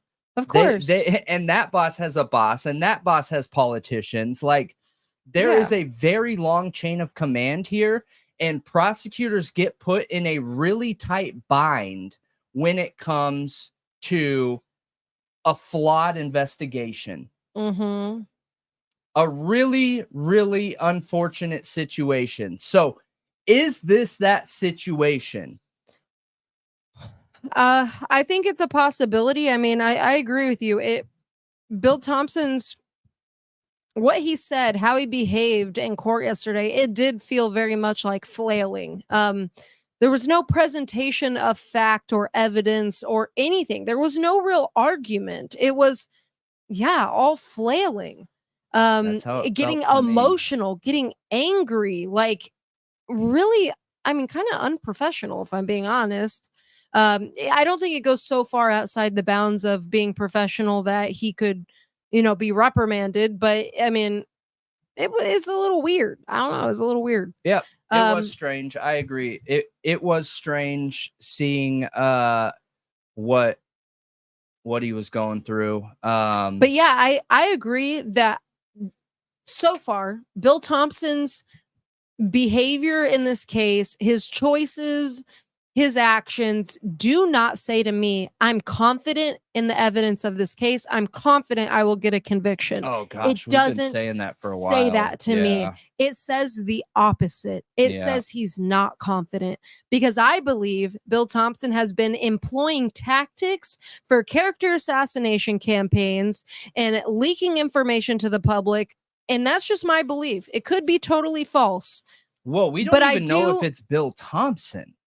It could be somebody else. You're absolutely right. It could be police. It could be anybody. Exactly. It could be law enforcement. Because you know what's interesting? Because they know if this case is shaky too. And what I'm suggesting here is that the statement that Bryan Kohberger had a neighbor and Bryan Kohberger installed cameras to spy on said neighbor. And not only that, but Bryan Kohberger broke into her apartment before to stage all of it. Yep. To make her uncomfortable, to make her want to install cameras, to reach out to him and ask him to install them. Such an absurd story. Wow. Bryan Kohberger legitimately must be part of the NSA, okay? Because those are the kind of operations that you deal with in, national security or whatever. But law enforcement has access to those reports. And we saw that those reports have to do with local break-ins. Yeah, in the area. In the area. Yeah. That's right. That would be interesting if police saw, there was local break-ins in Kohberger's neighborhood. What if we spin it with this narrative and make it look like it was him? Yeah. To the media. Yeah. So would Bill Thompson have access to that? Because step one is law enforcement. You're right. And also, what about the jail? The fact that there's been several times a leak has come out of the jail to say Kohberger's like this, or he's so creepy. He's sitting there. He just is quiet. He does nothing. Or there's other situations that have come out that are really prejudicial, but I can't remember all of them right now, if I'm being honest. But there's lots of weird things that have come out of the jail where supposedly one of the officers leaked information to the public and the media. And that's super messed up, in my opinion. Like, really messed up. But yeah, I agree. I think it could be the police putting out this information, but it could also be on, like, if the look, unfortunately, I think prosecutors a lot of times are buddy with police, and I don't think that's right, and I don't think it should be that way. The prosecutor should not be working for the police, okay, and vice versa. Like, ding, ding. It shouldn't work like that. That's why I almost wondered, like, should law enforcement not compile all the discovery and then give the defense and the prosecution the same exact thing. The same exact thing. We talked about this a few days ago. We talked about this because all of it gets filtered through the state, and then the defense doesn't know if they're getting everything. I've already reached out to somebody who is an expert app coder and architect. So, you know, maybe we'll have a system soon for evidence and discovery. That's cool. So no, I agree with you. I agree with you 100%. I don't think the way that information is shared through the chain of command is beneficial to anybody but law enforcement, honestly. Yeah. But law enforcement, because again, look, the prosecutor. So this is what law enforcement gets to do. Let me share this with you. Let's say we're dealing with a case that has 100 pieces of evidence, okay? Law enforcement gets to gather 100 pieces of evidence and have those 100 pieces of evidence in front of them, only them, by themselves. They then get to decide if only 80 pieces of evidence are relevant to the case at hand. So then they can choose to leave off 20 pieces of evidence that at one time or another were relevant to the case, but they don't feel like it's relevant now. Then they gather those 80 pieces and they submit it to the prosecutor, okay? And what's funny is those 20 pieces that are left out are usually what the defense wants to see. Those 20 pieces that are left out are what I think the prosecution and the defense deserve to see. I think any piece of evidence that is gathered and was relevant at a time, any time, is relevant always. Period. Agreed. Absolutely 100%. So I don't know how I feel. Could Bill Thompson be some bad guy that is you know, setting this whole thing up? Sure, I guess he could be, but you know, I'm overly optimistic always, to a fault, you guys, and I understand it, and I know it's to a fault, and I will continue to be that way anyway, because I think that I would rather think someone has good intentions and be wrong than think somebody has bad intentions and be wrong. You know, if it burns me, it burns me. It is what it is. I don't care. But in this situation, good faith Bill Thompson might have been handed a giant pile of doo-doo. Yep. You know? He might have.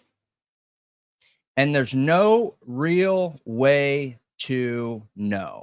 So one thing Andrea Burkhart pointed out, which I thought it was really important that this was said, was that Eliza Massouf and Ann Taylor both said they heavily believe in Bryan Kohberger's innocence. And she said, I know a lot of people are going to say that's not a big deal and push it to the side. She said, but I appreciate it because not every defense lawyer thinks that. She said it's to the contrary, that most defense lawyers never think that. They never think their clients are actually innocent. For them to think he's innocent and to state that the way they did is significant and matters. Maybe. Now, she said that, like, do they have buy-in to say that?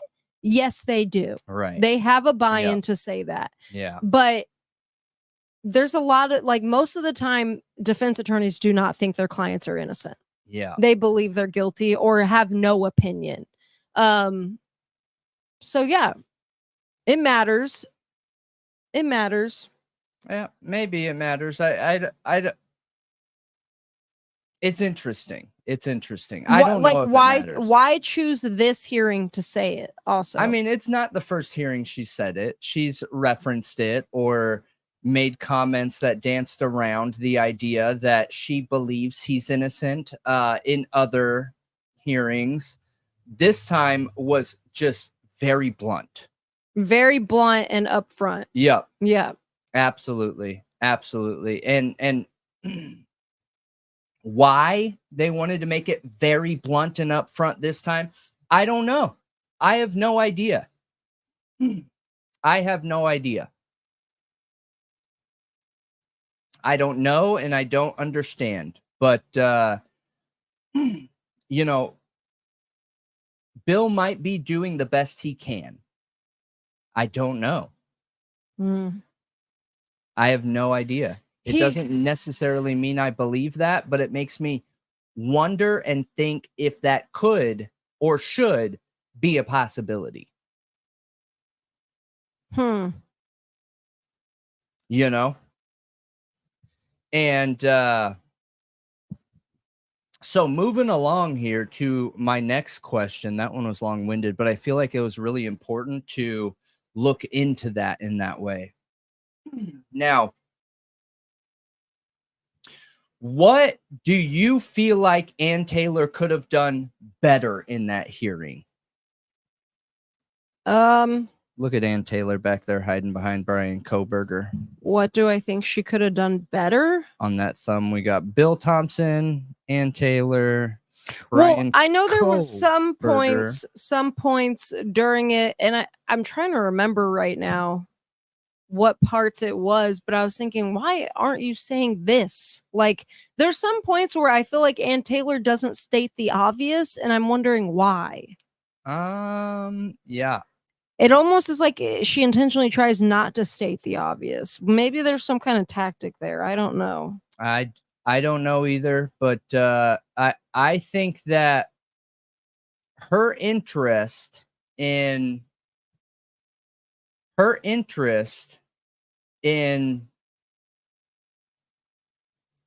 needing to prove her point is a little overwhelming for me.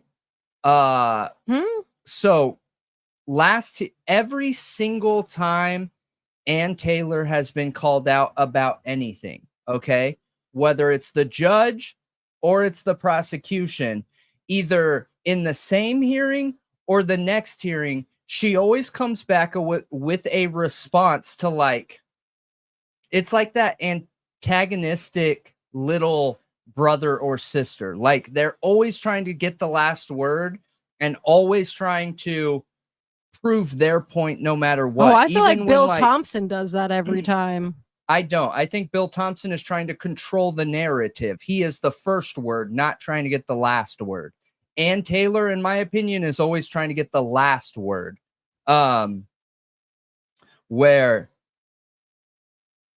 in this, and here's an example in this hearing, okay? In this hearing, we had Judge who came out, or not this hearing. On the last hearing, we have Judge who came out and said that how he was offended that Ann Taylor said that he broke Bryan Kohberger's rights, right? And she tried to explain why she felt like that, and Judge just shut her down, okay? Because it was full of feelings, and I feel like personally it was a soap opera. Not this most recent hearing, but the one before that. Well, then she comes back this hearing, and she has that one question that I was telling everyone that bothered me. And that question was, have you ever been asked to stop in the middle of your polls before? That was directed only at Judge. Not really. It's directed at the state too. I mean, Bill Thompson doesn't have the power to stop. Yeah, but he requested it to be done. Yeah, I hear you, but he doesn't have the power. And it wasn't Bill Thompson who was arguing against her in that regard last time. I think that was directed at Judge. 100% directed at Judge. Yep. And that's just this most recent example. I'll try to continue keeping a tally, but I'm telling you that's what Ann Taylor has been doing is push like that last word. I've got to prove it, you know, that last word. But I don't think there's anything wrong with what she did. I think it's totally fine for her to call that out because I think it matters. I think the fact that he's never been stopped before in the middle of it and there's never been a situation like the ridiculousness that was happening in the courtroom in his 15 years, I think it's significant. I don't know. It makes sense to me. I don't think there's anything wrong with her calling that out at all. And I don't really see what you're saying. But I mean, now that you said it, I guess I'll pay more attention to see if I notice it. Because I haven't noticed that. Yeah. I've noticed it. And I just think that there's no benefit to it. Is what I'm he's getting not at. trying to take away the win from Ann Taylor. Clearly, they did a great job. He's being hypercritical for sure. He's asking what could she have done better? I mean, there's nothing wrong with asking that. What? And that's your opinion of what she could have done better. Yeah. And I think your point of pointing that out is it can rub the judge the wrong way and not get her what she actually wants. Absolutely. Absolutely. Like Bill Thompson you gotta stay on the good side. You got to stay on the good side of the judge. And Bill Thompson is sucking up to Judge. And look, judges are humans. Yeah. If he's sucking up to him and she's not, it's true. She may not get everything that she asked for. Yeah. You know what I mean? And you guys, I'm not Team Ann Taylor here. Just to be clear, I am not Team Ann Taylor. I am not here to back everything Ann Taylor does. I am here for the people in general. Okay. Right. So if Ann Taylor comes out and does something I don't agree with, I'm going to call it because I'm here to be unbiased. Right. And I don't think that helps the situation. I don't think that helps her. So yeah, I do think that it's worth calling out because I think that it can end up impacting the judge's decisions in her favor in the future is all. I understand what you're saying. And there was no benefit to pointing it out, in my opinion, because okay, look, he's never been stopped before, but he was this time. So what? Like, what does that matter that he hasn't? Like, the fact that he's already been stopped. I think it matters. Yeah, but the fact that he's already been stopped is in the past. He's already been stopped. They can't take that back. So, like, why bring it up? You're beating a dead horse at that point. I get what you're saying. You know, I get what you're saying. She has to also create a very clear and concise record for appeals. Because if Bryan Kohberger loses, they are appealing this. Guaranteed. There's going to be tons of appeals. Yeah. So there has to be a clear, concise record. And maybe she felt that question was necessary to ask for the record. I don't know. I don't know. It's possible. But it's possible. I see what you're saying, and I think any good attorney knows they have to stay on the good side of the judge, or else you have a Delphi situation, okay, where the judge hates you and denies all of your motions without even hearing you, essentially denying you the right of due process. I don't know how she's the judge on the case anymore, Judge Gohl. I have no idea. I don't know, but one thing that Andrea Burkhart also brought up that I think is important because of her insight in being a local defense attorney, appellate attorney. Yeah, and it's a big deal because she practices there. Yeah. Yes, she said, and I heard her thing about what she said about judges in this area. She essentially said that she's concerned with the change of venue because they have a gym and Judge. She said, look at other judges from Ada County or Nez Perce County. You are not going to get a judge who is more open than Judge to hearing defense arguments. Yeah. And she feels like Judge is the right judge for the case, and that if the trial gets moved, Judge may not go with it. It's his choice if he goes with it or not. It needs to be moved, especially after we've seen those percentages. It needs to be moved. I don't care if Judge goes with it or not. There is no right judge for the case. Okay, that doesn't exist. If you the need, jury matters more. If you need specific people in specific places to get a specific outcome, then you throw the whole outcome out the window. Come on, what's the point of having a public judicial system at that point? I don't care about the judge. I care about the people. I care about the jury. I think it needs to be moved.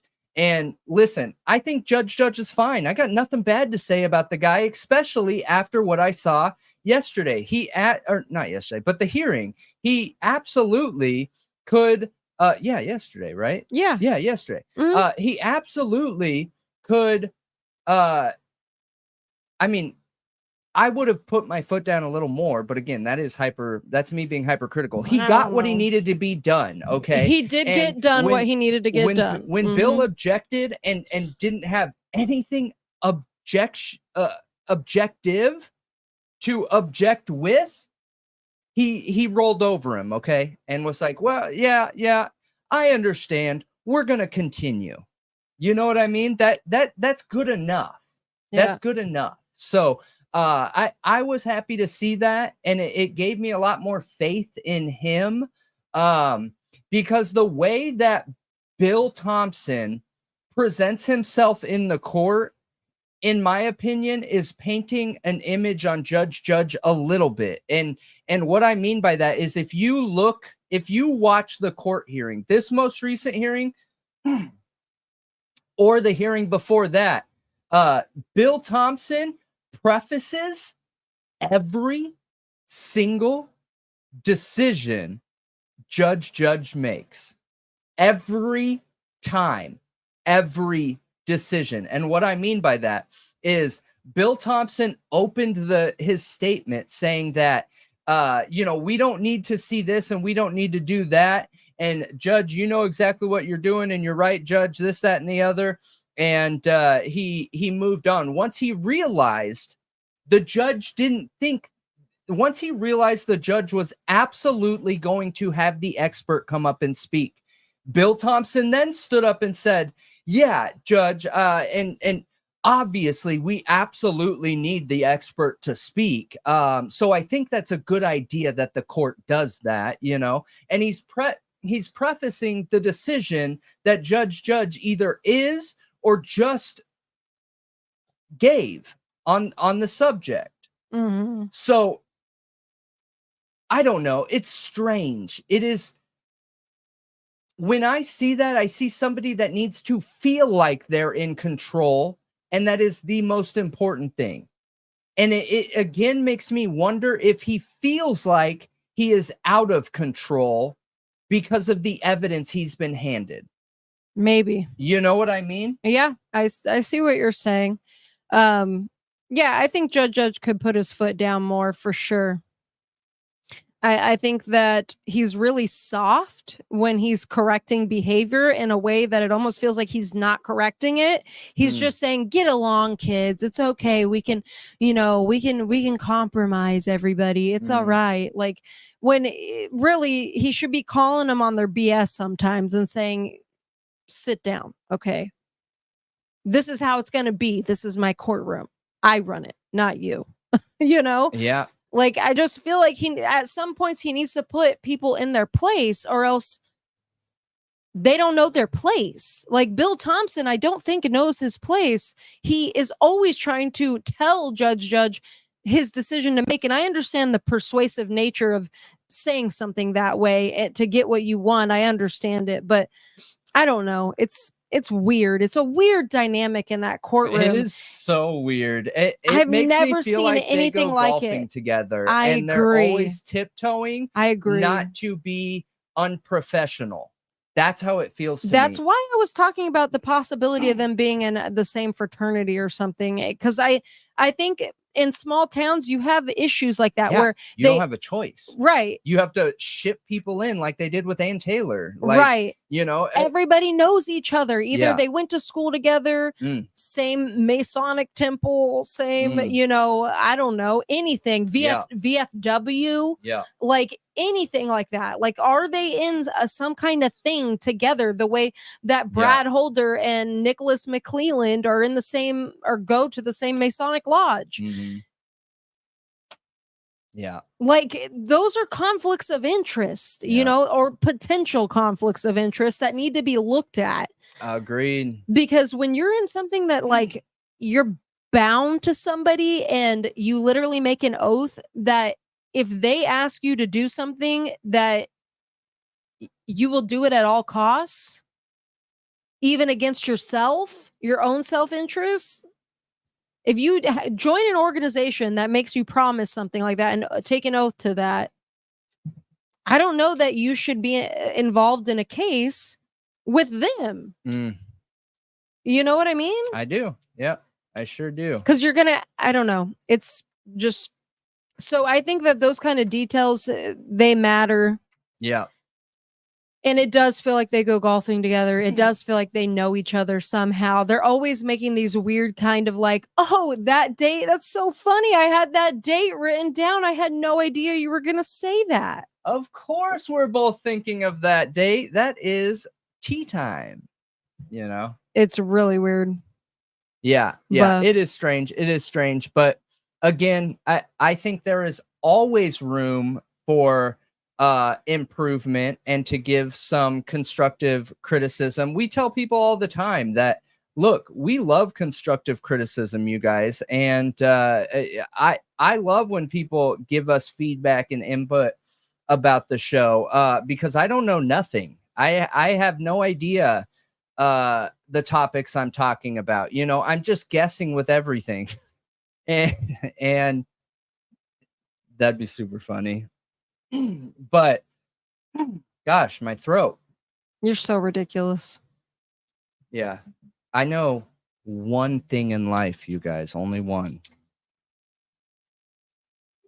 And that's that I don't know anything.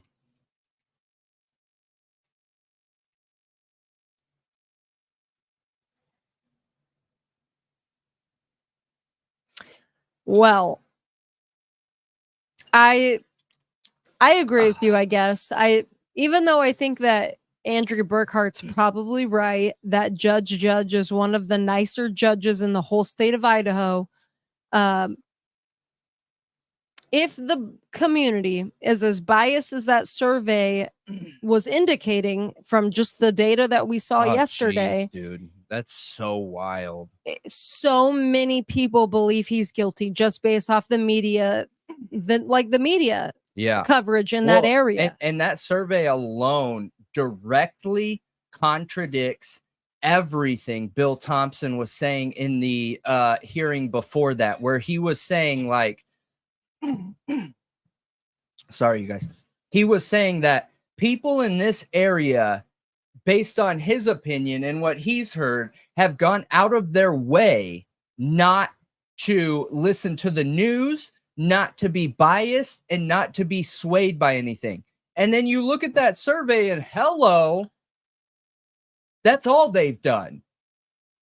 They believe he's guilty based on the mainstream media. They believe that the majority of mainstream media covering this case believes he's guilty. It is wild stuff.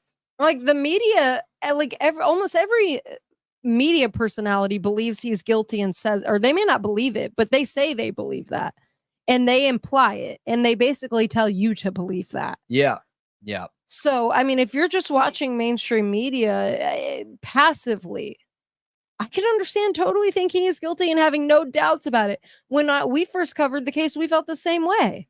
Yeah. Just looking at basic media coverage, 100% guilty. I absolutely believed Bryan Kohberger was guilty based off the PCA. And that is so interesting to hear yesterday that there are so many things in the PCA that are not true. Flat out not true is what Massoud said. And that's not the defense saying that. That's literally the prosecution saying that. What? When did the prosecution say there were things in the PCA that aren't true? When he's talking about the survey questions? Yeah, but he said the things that weren't in the PCA were not true, like the stalking. No, he said that there are multiple things in the PCA that are not true. I'll find it. I should have wrote it down, but he absolutely said that. Very clear, straight up, multiple things in the PCA are not true. Oh, yeah. Well, you should screen record it. Yeah. That's why I'm saying, you guys, I think he's trying to salvage his career. He is having an oh shoot moment. Huh. Very interesting. You know? He is having an oh shoot moment. So what's your next question?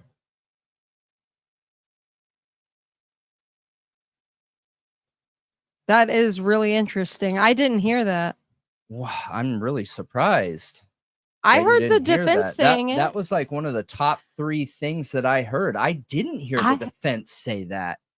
Yes, Massoud said there's things in this PCA that are flat out not true. You're right. But right before that, I think is when Bill said it. Okay. Well, I mean, I had a really hard time hearing yesterday. I mean, honestly, I kind of had a hard time hearing the past few days, but yeah. Well, that hearing the audio's I have a hard already time hearing every day. The audio's is not great. I mean, it's better than it used to be, but it's not great. Yeah. And I don't know. I've had a hard time hearing. So no, I have a hard time hearing too. I think I've been listening to my earbuds too loud or something. Anytime somebody has an opinion that goes against mine, I have a really hard time hearing it. Oh, because you're abusive. Yep, exactly. Okay, so why the expert was so great? That was good. Why was the expert so great in this hearing? Okay, and I'm looking at image. So take a step back from the portrayal of this court hearing and the expert in this hearing. He didn't give anything but objective factual data, okay? And in my opinion, like he was great.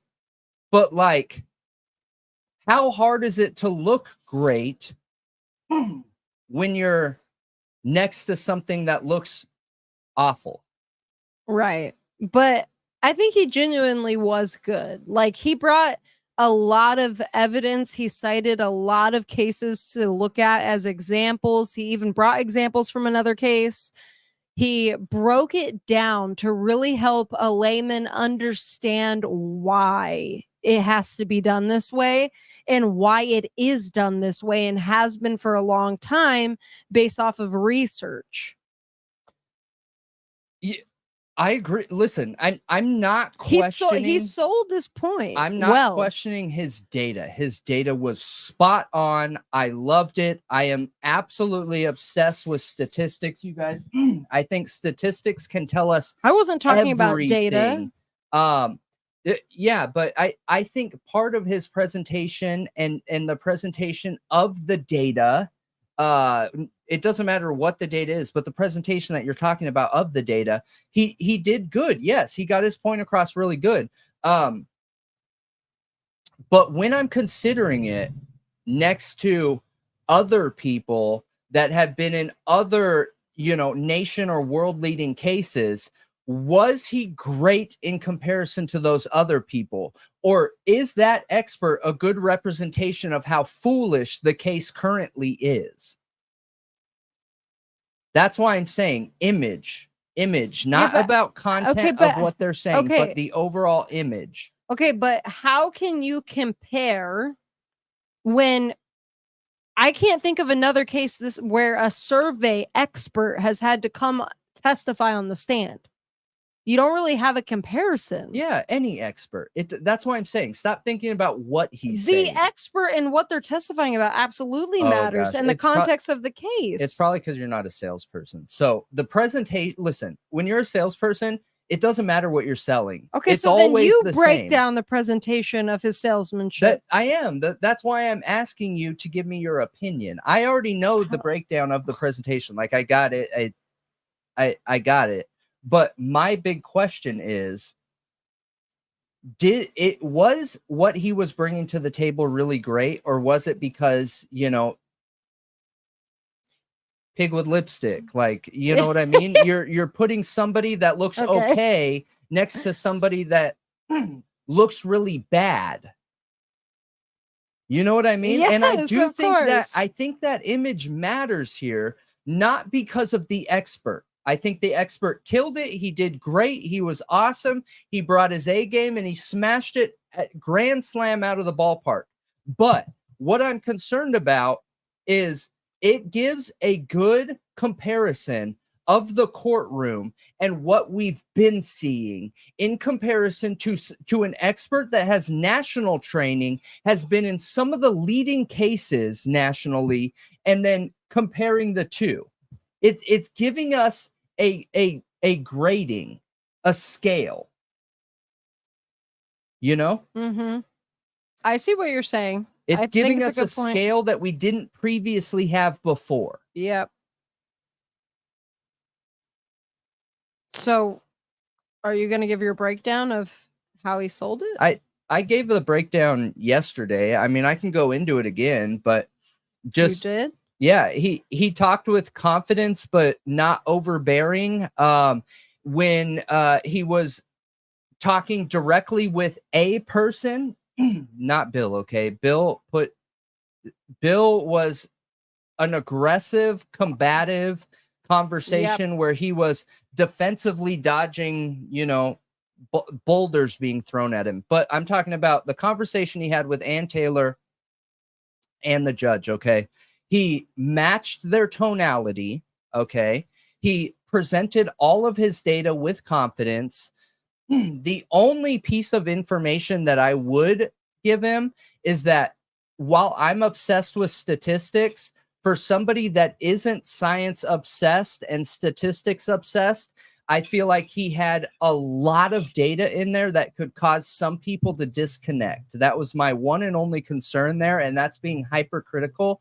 But like his conversation with Judge, in my opinion, is the most important part of the entire hearing yesterday, because it made him a real person in front of everybody that was watching, and it added emotion to him. It humanized him so that you didn't see him as a pro-burger defense expert. Okay, he very much tried to put himself like, I'm here for the court, not just for Kohberger. Yeah, I'm here to give you the facts, not slanted one direction and trying to give somebody what they want to hear. I'm giving you what you need to hear. He very much tried to present that. So I saw somebody saying that they didn't believe there was any salesmanship there. It was him just doing a really good job. I don't know. Yeah.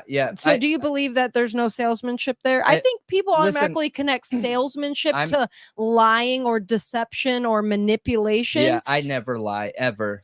A good salesman will never lie. There's absolutely no point. Absolutely no point. Yeah, a lot of times you find salesmen who lie or manipulate or are dishonest are either new to the industry or they're selling a really crappy product, you guys, and they don't have a choice. Okay, like the only option to get this product out there is to exploit and overinflate the reliability of the product you have at hand. But like, I would never, ever, period, lie to a customer. If what I have fits what you need, or I can't improve it, I walk away. I have gone in meetings before and I will tell people, look, I don't think this is the right fit. I'm sorry. Keep my card. If you need something later or something changes, give me a call. Okay. So salesmanship, I'm using that term because I'm a salesman. It can also be converted into public speaking. It can also be converted into teaching. It can also be converted into a presentation, management, training, people management. Okay. It's all the same thing. You use all the same techniques. It is all the same kind of tonality. The only thing different is in when when it's salesmanship, which I do think what he was doing was salesmanship, everything you say is based off the customer's or person you're talking to's response. Everything.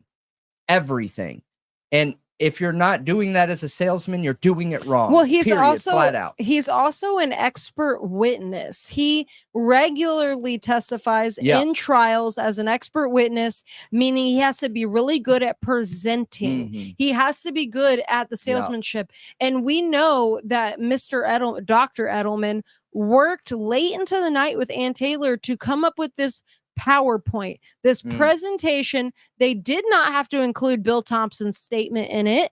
They did not have to include a lot of things in it that they included, but they did it to sell their point. And I guarantee that's Ann Taylor's objective, using him and his information and data to sell her point. And he's also trying to sell his point. He has a company. This is his livelihood. This is his company. This is what he does. This, I mean, he also came in there with a personal objective to make sure his reputation wasn't in question anymore. Well, that's a sales technique, but I didn't want to call that out because I didn't want him to look bad in general, but that is a huge sales technique. Like every conversation sales technique, and it's not manipulative because it's true. But what it does is it connects emotion to the conversation, to the person you're talking to. So it's very intentional. I just want to say salesmanship doesn't necessarily mean bad, and I think that's, of course not. That's like an idea a lot of the public has. That's 30 years ago, though. That's 30 years ago. A lot of the public feels that way, though, because we're in capitalist America. Okay. Yeah. So a lot of people definitely feel like salesmanship is not necessarily a positive thing. That salesmanship died when door knockers died, right? Door to door. Let me show you your vacuum and take advantage of your vacuum salesman wife, right? Like that's that idea of what salesmen are. Just that quick talking, lying. I'm going to tell you whatever you want so you can get me, you invite me into the house and I get you to buy everything I have. Like that is gone. Okay. We are in the antitrust era, you guys. People don't trust. Nobody trusts. Okay. And I'm not saying there's anything wrong with that. It's just what we're in right now. This is our world. It is the antitrust era. Okay. But this expert spoke and was an expert on George Floyd, and why that's important is George Floyd case was not bigger than this case. This case is by multipliers bigger than the George Floyd case. I don't know. Oh, absolutely. Without a doubt. I would be surprised if it's not 10 times bigger in overall views, concerns within the world. But why the George Floyd case is so important is because it directly tied and impacted corporate America, having to do with ethics in America, and the political associations and backings with the case in general. Okay, politics and corporate America wanted to get the heck away from the defendants in that case. So they needed somebody that they could trust, somebody that was honest, somebody that was unbiased, and somebody that was going to give them good data. And the fact that it was this guy, that says a lot to me. I was like, oh, it does. Wow. It does. Interesting. You know, it does. You're right. It does say a lot. So I think that this guy brought his A game. Absolutely. And I think simultaneously it made the rest of them look bad. Look, if I'm being honest. So salesmanship is really just about like winning the person's favor in front of you. Like it's not what I wouldn't say that. It's not about winning the person's favor at all. It's about being an expert in interpersonal relationships, because when you're a salesperson, people don't want to talk to you. They do not want to talk to you. So one, you have to have enough experience and skills to get through that. But don't you have to win their favor? No, like make them want to talk to you? That's manipulative. How do you, but how do you get them to talk to you? I'm getting there. Okay. So you have to get them to take that wall down, and you got to be able to have enough experience and expertise to be able to connect with them as a person to get them to take that wall down so they're actually willing to listen to you. Once you're to that point, you can start problem solving and see if it even makes sense for you to be having a meeting with them. And like I said, at least a few times a week in my past jobs, I have walked away from deals because it didn't make sense. Sure, I could have slammed them with all kinds of stuff. You know, I could have signed up a $15 million deal, but it would have done nothing. It would have tainted my image. It would have tainted the company's image. It would have tainted their image. There is no benefit there. So yeah, salesmanship is all about the relationship building. It is all about knowing what. So a real human connection. Yeah. Not a fake one. Correct. Yeah, a real human connection with this person, being an expert in the product and seeing if the product's right for the customer. Yeah. That's salesmanship now. Yeah. Yep. And huge shout out to Tarek with the super sticker, Steelhawk. That is awesome. We appreciate you. If that's the definitive fact, and yes, thank you very much. If that's the definitive factors or, you know, identifying characteristics of salesmanship, now I think he fits most of that criteria. The personal connection. Trying to argue whether he was like a salesman. I know he was, and I know a lot of people that aren't sales people, haven't gone through sales training, haven't done sales seminars, haven't stood in front of a mirror for who knows how many days I've done that, watching myself talk and, you know, my body language and stuff like that. So I don't seem combative, so I can manipulate. So I don't seem combative. Will say so, you know, and other people that haven't done that type of stuff, they might not understand the differences. So that's why I think that it can be adjusted to public speaking, to people management. It's really all the same thing. It's just having the ability to have a conversation and build that relationship and trust in a single conversation, you know, and it's not easy, you guys. Like, sure, anybody could walk into a car lot and become a salesman. But do you actually know how to handle objections? Do you actually know the different sales techniques and approaches? Do you actually know the difference in generational approach? Do you actually know your demographics in that area? You know, it's there's a difference between like a car salesman on a lot and a professional salesman. Okay. I think you've done a really good explanation of that. Let's try this on the flip side and say, what if we put Bill Thompson, his personality and who he is, as the expert? The way he presents information, his presentations. What if we put him in that expert chair on the survey presenting that information? And we put the expert in Bill Thompson's seat, his personality, the way he presents information, the way he talks. Yeah. How much differently would that have went? It would have done everything differently. Of course. Yeah. Yeah. What you're saying is if the expert acted how Bill Thompson acted in that hearing, and if Bill Thompson acted how the expert acted in that hearing, yeah, the results would have been completely different. The personality, the way they behave. I've said that from the beginning, that you guys, if somehow Bill Thompson listens to this, dude, you need somebody to come train you on those people skills. The grandstanding, Bill Thompson doesn't have it. It's not there. Right. It shouldn't matter what he's feeling emotionally. It shouldn't matter if he got handed a giant pile of doo-doo of evidence. None of that should matter. If Bill Thompson was trained and skilled and comfortable and confident to present his case, you know, in body language, in what he's saying, in tonality, he would sell his case so much better. Agreed. And that's why when he stands up, I feel bad for him. I am literally like, well, also just stop talking. If the personality of Bill Thompson were the expert in that hearing yesterday, trying to sell the point of why this survey should be taking place the way it's been taking place, I very much think we would not be feeling the way we're all feeling right now, that they killed it and did a great job. We'd be like, what was that? Why did the defense bring that expert? Like, couldn't they got somebody else? Listen, you I know, hear you. all he did was get emotional and yell at everybody. Listen, I you hear know, you. so I mean, I think that how you present your argument, and you can believe in it 100%, and it can be real factual data, and how you present it can mean everything.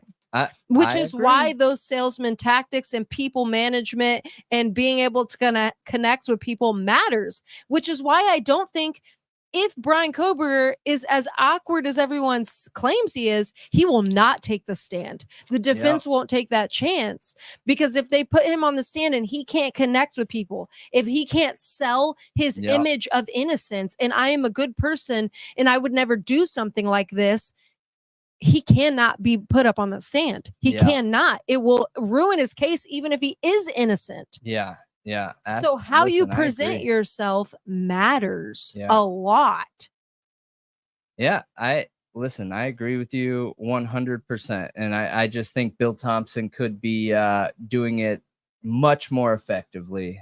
Much more even if his case sucks, he could be presenting it better. Absolutely. Absolutely. Just like it, listen, there were a couple different opportunities that Bill Thompson could have objected yesterday during the expert's statement and testimony that would have actually made sense. I wish I wrote them down. Actually, I might have wrote them down, but right now it's not the time to go digging for them. But Bill Thompson could have objected honestly, like they were good things to object against. And he didn't. So being able to like understand the areas in a conversation that give you the ability to highlight them because they are left intentionally vague or left intentionally open-ended gives the person listening the ability to then take that open-endedness and, you know, close it with what they feel like it is. So yeah, absolutely. And everybody watching, we appreciate you. Hit that thumbs up button, hit that subscribe button, hit that notifications if you're on YouTube. I see we got a couple thousand people here. For everybody, when we're responding to chat, we're primarily YouTube, Twitch, and Twitter X. The other three platforms do not have chat turned on. So if you want to come join the chat, you absolutely can. At YouTube, it's at Thought Riot Podcast, or just search Thought Riot Podcast.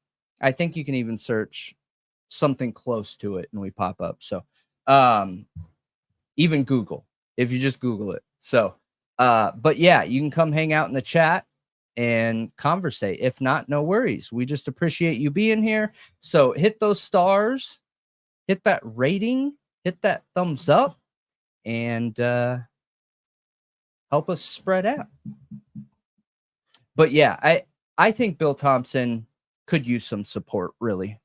I really do. I think that if I was Bill Thompson, my number one thing that I would do is immediately hire somebody to teach me how to sell.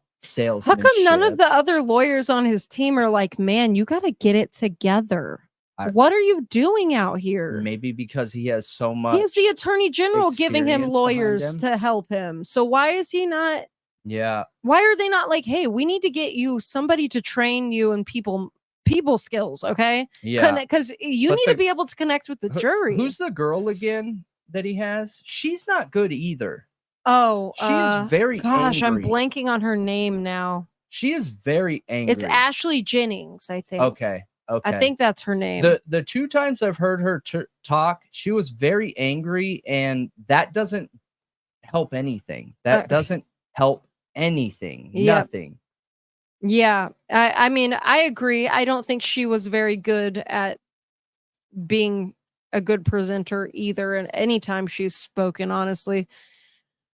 But yeah, I know a lot of people are gonna be like, no way, Bill Thompson doesn't need any help, just let him flail because we don't like him. I know a lot of people are gonna feel that way. I They're get it, not but gonna feel I like you get it, do. but I have to be objective and unbiased, you guys. That is the only way to get a fair result. I am not a I almost said booger. I am not a pro burger, okay? I am not a, what's that called? Innocenter. You're a vegan? Like Kohberger, is that what you said? I am not any of those things that are fighting for Bryan Kohberger, okay?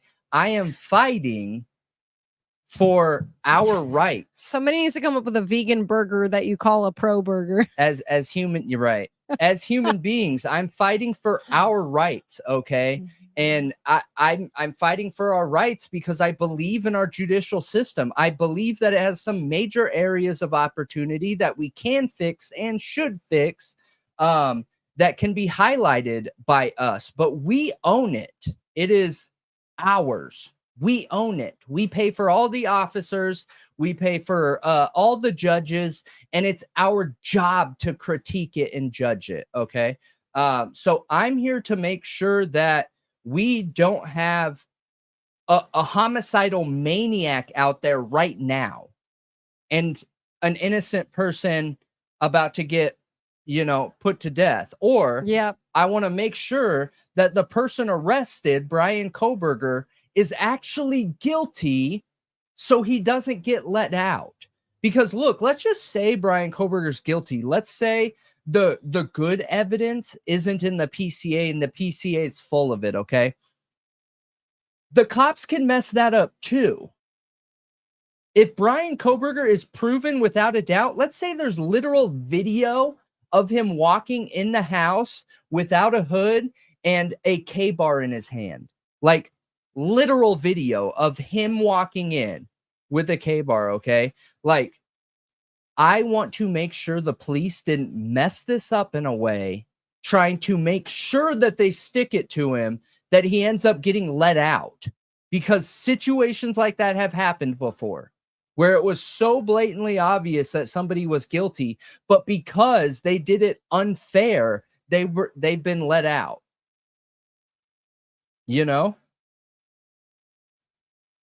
Yeah, there have been killers, like serial killers, that have been let out plenty of times before they went on to do horrendous things. And everybody asked the question, like, why were they let out? Like, why? How? In multiple times too, over and over and over. It's really scary, actually, how many times that has happened, and we don't want that to happen here. Yeah, listen, I agree. I agree 100%. I'm so curious. What if Kohberger is the killer and gets off? What is he gonna do? Yeah, that's my whole point. Is he going to hurt people again, or is he going to be a peaceful because he knows all eyes are on him? Whoever committed this crime is going to do it again. Yeah, for sure. Yeah. If they didn't, they would be an absolute and total statistical improbability. So, okay, what do we got here? I'm not saying Kohberger is the guy, but it's totally a possibility. If he is, it's scary. If they don't have enough evidence on him to make this stick. Okay, so we have the last question here, and we did touch on this a little bit, but I do want to touch on it just a little bit more. Why did Bill Thompson want that slideshow down so bad? Is it because of his video specifically telling everyone to share the PCA far and wide? Those are his exact words. I know. His exact words were, share this information far and wide. Share the facts of this case. Yeah. Far and wide with your readers and listeners and those interested in the case. Yeah. Yeah. But then he's taking the same information. Like, there's a reason why the expert put that video. You know what? I bet you if they would have let the expert speak last hearing, I bet you that video wasn't in there. No, there was no PowerPoint last hearing. Right. They worked on it late into the night. Yeah. Before, you know why? They didn't hand over a copy to Bill Thompson till the morning of the hearing. And he's coming in there like, they handed to me this morning, and I have serious concerns, Judge, about what's in this PowerPoint. Yeah. And you know why? Because it's him. No, He's in the PowerPoint. The expert did that because Bill Thompson was putting him down like his credibility. Yeah. Tearing into him in the way he was, and guaranteed the expert's like, look, none of this is my opinion. This is data. Let me show you some more data. Okay. Let me show you the prosecutor telling everyone to share this information locally to help us. Let me show you that. Right. And he did. He put it up there and showed Bill Thompson saying, everybody share this information. And then Bill Thompson comes out as soon as that statement's done by the expert and says that so many pieces of the PCA are not true. It's wild. It is so wild. I'm so curious what parts are not true. It's wild.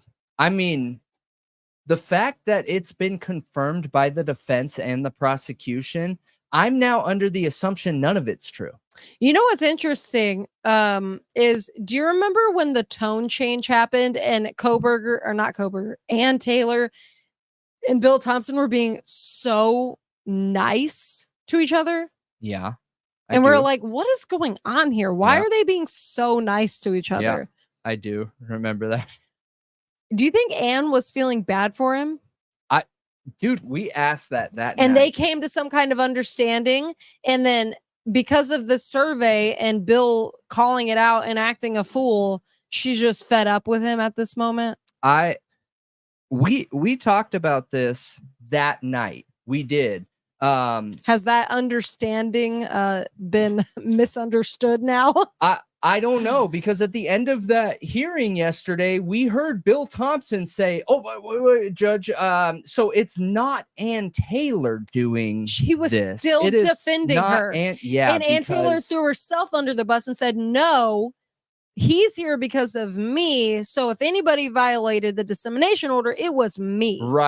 Right. She took it on herself to throw herself under the bus and not the expert. Yeah. And Bill was trying to protect her. I mean, that's the right thing to do. It is the right thing to do here. That is the right thing to do. But I don't know. I don't know, you guys. I just want to be able to look at this case objectively, openly, factual, and I'm starting to see situations where Bill Thompson is a flailing fish. Yeah, that Bill Thompson is a flailing fish. And anytime I see that, it means there's something out of his control.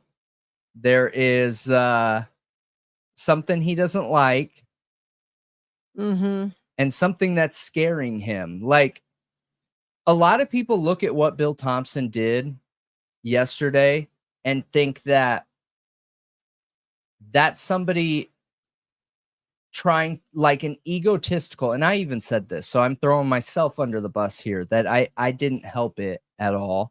But I said that he seems like an egotistical person who is trying to control everything, control the narrative, control the judge, control everything.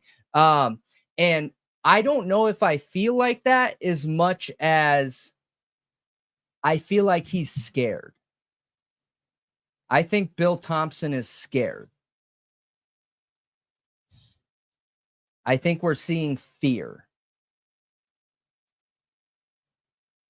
You know, which I have no idea. I don't know, you guys. This is all subjective opinion. But that's what I'm wondering, right? Is what if Bill Thompson got handed a giant pile of doo-doo of an investigation, of a case, of evidence, and now has no idea what to do? I think it's very possible. I mean, that he's feeling that way, that he's feeling like it's all out of control and he's screwed, basically. Yeah. Yeah. But I did see somebody leave a comment earlier where they said that they don't care about actually convicting Kohberger. They care about making sure the killers are never caught. Yeah. Which is, I guess, interesting. I mean, it feels really bad faith to think like that, but I did wonder, like, and I said this the other day, did they put DP on this, make it the highest burden of proof yeah, so that it would fail? Oh, yeah. Tin had idea, but I don't know. It's an because there's no lesser idea. Charges. Like, for instance, we saw in the Nikolai Mew case, the Apple River stabbing, they charged him with murder 1 and then lesser charges of homicide, like reckless homicide. So he was charged with murder 1 and murder 2, both. And the jury then could decide, okay, we don't feel like it was murder 1, but we're going to charge him, we're going to convict him to something lesser. They're not doing that. So the burden of proof is the absolute highest it could be. Yeah. So the jurors have to be 100%. They have to have very little doubt, like no doubt, basically, that he indeed did this crime. There can't be a single question in their head. It's a high burden of proof. Absolutely. And, you know, they don't want it to win on appeals when they win a case, but I don't know. Maybe there's also a thing there. Yep. Absolutely. And it could be. I don't know. My concern, though, is just for that community in that area. Well, I don't even know if that community is even in danger anymore. The animal mutilations aren't happening there anymore. Nothing is really happening that's concerning. Like the break-ins, somebody leaving out through the front door after breaking into homes and leaving the front door open. None of that stuff is happening anymore. None of it. Yeah. So and Bryan Kohberger just so happens to be locked up. So it's either Bryan Kohberger or it's somebody who's left the area or is laying low until this is all passed, and they're gonna change tactics. But I don't know. I think they would very possibly leave that area. Why would you stay? Yeah, I don't know. I mean, and the other people that have been accused in other theories have all left. The 4chan theory, the people who are accused in that theory, they're gone. They're not there anymore. And we have more 4chan evidence, like a lot. There's so much more. And you know what's interesting is, you know, the evidence in 4chan started like right after the case. So there's 4chan statements and evidence that started right after the the crime started right after the crime. You know how before we thought that it was the end of November or whatever? Early December when they began, Yeah. Well, there's some that are literally a week after the crime. Yeah, we got hundreds of messages. Hundreds of them. Messages I've never seen before. So, and I got to verify all of them.